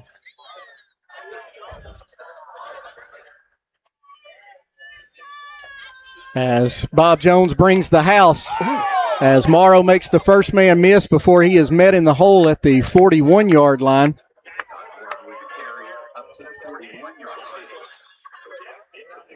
I couldn't tell. I think it was Mitchell. Yeah. Mitchell came up and met him after a gain of 2. Morrow had to do a good job of dodging one person in the backfield as the linebackers came on a blitz, and a perfectly timed blitz. But Mitchell did a great job from that safety spot coming up and making the tackle because there was nobody behind him. I think if you're Bob Jones, you can probably put 9 guys up on the line of scrimmage right now. If you're Hartselle, do you ever sneak in for a play action here? Another blitz, another handoff to Morrow. He dances in the backfield before picking a hole, and he'll push ahead to the 36-yard line. And that'll bring up 3rd and 4. As Southern checks back in. They've just methodically moved down the field on this drive. Again, very similar to their first drive. They've only had the ball twice in the second half. And it's just been long, time-consuming, chewing up yards, chewing up minutes. Had it for at least 13 or 14 minutes already, as I think this is probably 2-down territory if they don't pick it up here. And we're going to have all sides. Again, the clap. Oh, we're going to have a false start. So that will back Hartselle up and bring up a 3rd and 7. Again, I think this is probably 2-down territory, Shane. I don't think you have to throw the ball here. Yeah, remember back in the day when nobody ever went for it on 4th down? And now the rule of thumb is if you're on plus side of the territory and it's 4th down, it's better analytics just to go ahead and go for it. The Lane Kiffin effect. So 3rd and 7, 3rd and 8. And we'll see what Hartselle does. Priola's in the shotgun. He's got Southern to his left. He's got a receiver to the left, one to the right, as he's going to throw. And he will hit a man on a crossing route. That's Malachi Polishek. He'll cut back in, and he's going to take it to the house. Great play by Asa Priola. Took the hit, but let Polishek clear the linebackers on the crossing route. He made one man miss, and Hartselle will take a 34-6 lead. I guess you don't have to worry about going for it on 4th down if you score on 3rd down, right? That's right. Big. That's an explosive play that this offense really hasn't had a whole lot of. They've been, like you said, more methodical on a lot of their drives. But great play there as Priola hits the senior Malachi Polishek on a crossing route. And Priola took a hit on that play, too. He did. He stood in there tall. A good job. He's 6'6". He stood in there. He threw over the top. He saw the receiver. He hit him in stride. And then he, like you said, he made one man miss and did the rest himself. Great drive by the Hartselle Tigers. Summers adds another extra point, and it's 35-6. 6:35 remaining, 4th quarter. Alabama high school football on the X Sports Network, brought to you by Bank Independent. When you choose ExpressMed, you're choosing quality, trusted healthcare with a smile. Our goal is simple: to care for our community like family. That starts as soon as you walk in our doors. We make sure you are met with compassionate, personalized care from our experienced and established providers. You can count on us because we're more than a healthcare team, we're a hometown team. Locally, family owned, you've trusted us for convenient, affordable, comprehensive care for 2 decades and counting, ever since we established ourselves as the first primary and urgent care walk-in clinic in our community. We're here to listen and to give you the care you deserve. From primary and urgent to chronic care, we have the experience and technology you need to feel your best, and we promise to provide our best when you need us most. Healthcare with heart, compassion you can count on. You'll find that here at ExpressMed. We'd love to have the privilege of taking care of you. 6:35 left, fourth quarters. Michael Summers set to kick off again. He's going to have a tired leg tomorrow. Shane, as he boots that one deep, it'll be taken at the 9-yard line. And we've got a hole. Can't tell who that is on the return. That's number 1. That's Rice. So he'll make a good return out past the 30-yard line. And Bob Jones. What an answer by the Hartselle offense. They had the shutout going the whole game, and then all of a sudden here comes Bob Jones. They march down the field. They get their explosive play. They're looking to try to make this a 2-score game, and then Hartselle just methodically marched down the field, and then with the one big explosive play when they needed it to extend the lead back out to 35-6. And I think if you're Coach Seth Parker here for Bob Jones, you just want to see exactly what you saw last drive with some tempo and an aggressive offense. They'll hand it off, fake the handoff, and Randolph will keep it. He was going to be tackled out here close to the 40-yard line by Dax Carty. As we've got another injured Bob Jones Patriot. Randolph made a move there. I thought he was going to juke him out of his shoes, but he was able to grab him by his ankles and hold him down. Carty and McKelvey out there along with Trip Reed. And we've got another. It's another cramp. They're sending both teams to the bench now. Let's take a break with them. Sam will get us a commercial queued up. We'll be right back. 6:16 remaining, 35-6. Hartselle leads Bob Jones. Alabama High School football on the X Sports Network, sponsored by Bank Independent. If you're looking for a company that can do it all when it comes to building, look no further than Tenneke Properties. From new home builds to remodels and commercial projects, our contractors work hard to give your space a new life from planning to finishing touches. Whether it's new interiors or dirt work, they see your big picture without forgetting the small details. In the market for a new home, they partnered with Freeman Development to bring new homes to the Oak Hill subdivision of Lawrenceburg. That's Tenneke Properties, licensed and insured. Call today or visit Tenneke.com.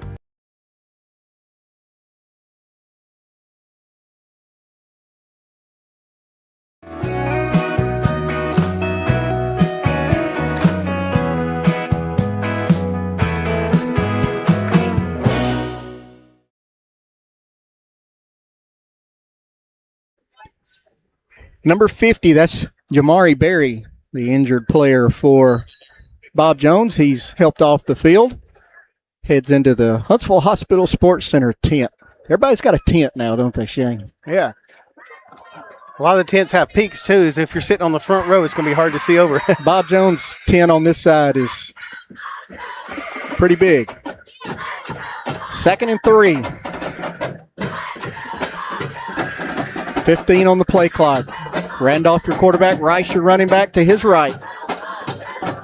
He'll shift the man to the right and turn and hand it off to Rice around left tackle as he'll fight forward, keep the legs moving. And he'll have a Bob Jones first down up to the 44. I think there's some positives you can take away from this game if you're Bob Jones. They have played a lot better in the second half. You hadn't seen as many catastrophic mistakes that they had in the first half. It's kind of been like a flip-flop, though. In the first half, their offense was not very good and put their defense in a lot of tough situations. The defense played well. Here in the second half, Hartselle's had the ball 2 times and gone right down the field both times. I think they're tired. Like you said earlier, they just kind of worn them out over the course of the game. But these kids, they want to score. And they're going to keep fighting until the end. So Randolph with King in the backfield now to his right. He'll put another man in motion from left to right. He'll take the snap. He'll fake the pitch out, and he'll take it around left side, and he'll have a good gain. Fumble. I think the ball came out. Fumble on the play. I believe Bob Jones came away with it, and they did, and that's going to be another first down for the Patriots. as they'll have it in Hartselle territory to the 45. He had some blockers in front of him, but he's so fast he kind of outran his blockers right there. Well, what I like that I saw is he had a play on the swing pass to the right, and it wasn't there. And he did not force it.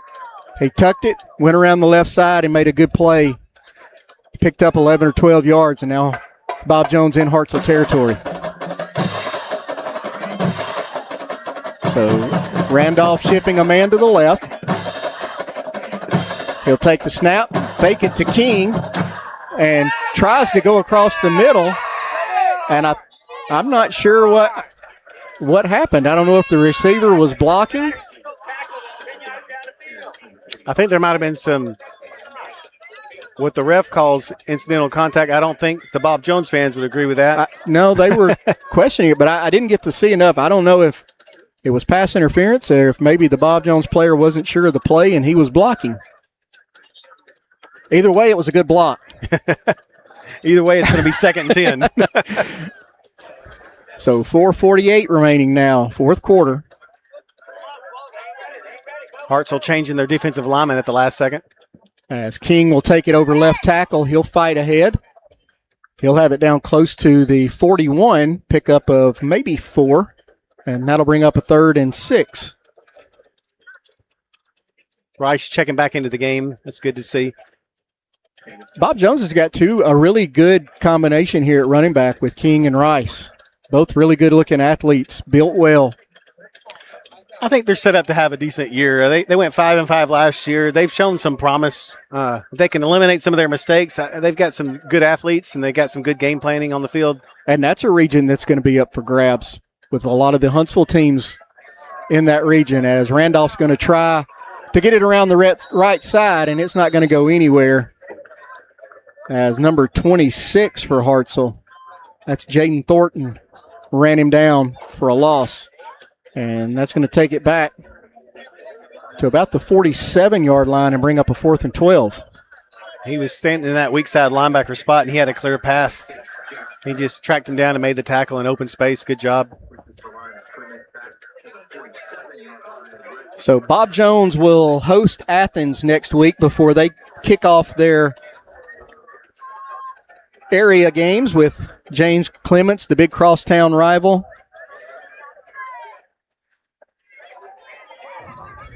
Hartselle will head a little south for one of the fiercest rivalries in North Alabama. They'll head to Coleman to take on the Bearcats next week. In a non-region game. In a non-region game for the first time. Poor Coleman has some travel this year with their region, as they just missed being in the region with.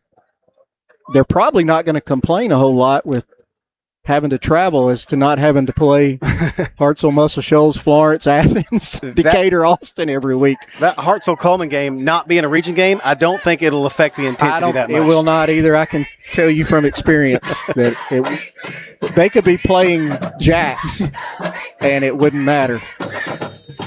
So Bob Jones will put it away after taking a delay of game penalty. And it off the side of his foot, it'll go out of bounds. I'm not even sure it's going to make it for the first down. And right at the first down marker. So Hartselle will take over 1st and 10 from the 35-yard line with 3:54 remaining. Let's go through that schedule again for Bob Jones. They'll be at James Clements and then at Grissom before they play host to Buckhorn. Then they have a bye week. Then they go to Sparkman. And then they will play Hazel Green, Huntsville, at Gadsden City, and then at Austin. Hartselle, again, after they go to Russellville, they're going to play host to Russellville and then East Limestone before they go to Muscle Shoals. We'll have that game on September 18th as Hartselle goes to Muscle Shoals. That's always a great game. Always a great game. Before they have an open week and then travel to Decatur, host Austin and Athens, and then go to Florence and Jasper to round out their season. Hartselle will hand it off. Round right at left tackle to number 11. That's Muhammad, E.J. Muhammad. And he'll pick up 5. Got a new quarterback in now. So we are seeing David Amos for the first time. the 6 foot 175 senior.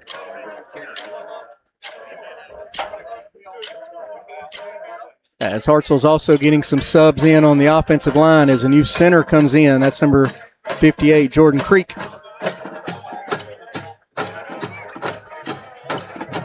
As I believe a running back went the wrong way, so Amos will keep it himself around right end. He'll pick up 2, maybe 3, and that'll be a third down for Hartselle. Couldn't tell if the running back went the wrong way or if the quarterback turned the wrong way, but they were not on the same page on that play. A good quarterback would always take the blame. I don't know if he did. They still were able to gain positive yardage out of it. So 3rd and 3, coming up on 2.5 minutes remaining in this one.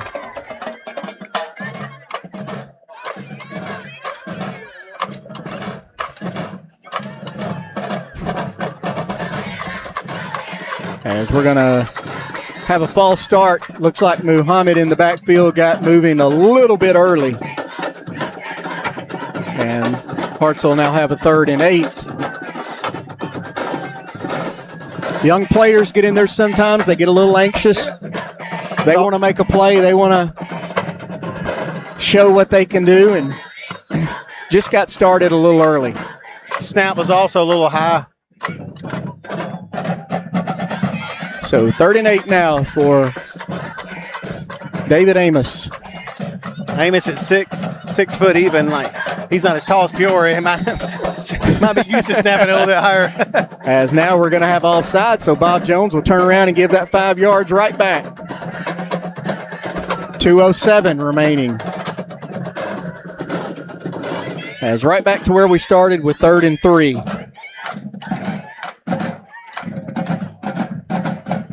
It's your typical first game of the season in high school. A lot of with the penalties and the mistakes.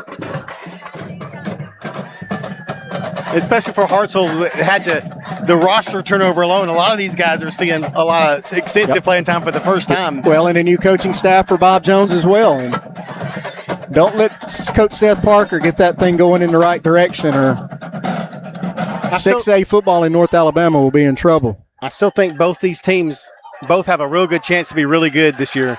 Muhammad breaks it up the middle and makes a couple of men miss, and he'll take it down to the 34-yard line as we come up on a minute remaining. Good run there by E.J. Muhammad. And you'll probably see Hartselle just maybe take a knee from here. This is a situation where the coaches have no interest in scoring, but you know the players. They're like, give me the ball. Give me one more chance to run. Yeah. E.J. Muhammad didn't want him to take a knee. He wants them to turn and hand it to him again. And you want that in your players. As we cross over under a minute now. Hartselle leads 35-6. As Amos takes it down under 10, the play clock now. He'll snap it, turn, and give it to Muhammad over left guard, and he'll pick up a couple of yards. And that may take us to the end of the game, depending on how quick they get the play clock set. The officials will be in no hurry. Recognize our umpire, Jarvis, longtime umpire here in North Alabama. Probably the biggest umpire in the area. I don't think I would mess too much with Mr. Jarvis. I wouldn't argue too many calls. So we're now under 10. Both teams have lined up and shaking hands. I like the way Bob Jones came out in the second half, especially on offense. They got a little worn down, especially in the fourth quarter, but they showed some fire, and that's what you wanted to see, especially after what happened at the end of the first half. They've got a chance to be good this year. They've got a chance to improve on what they did last year.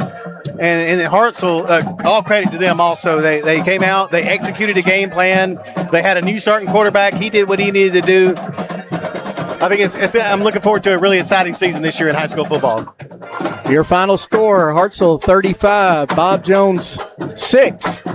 Reminder, next Friday night, myself and another new broadcast voice will be joining us. Will Jacobs will be joining us next week as we head to Danville for the Faultville Blue Devils and the Danville Hawks. Rivalry game. Morgan County battle.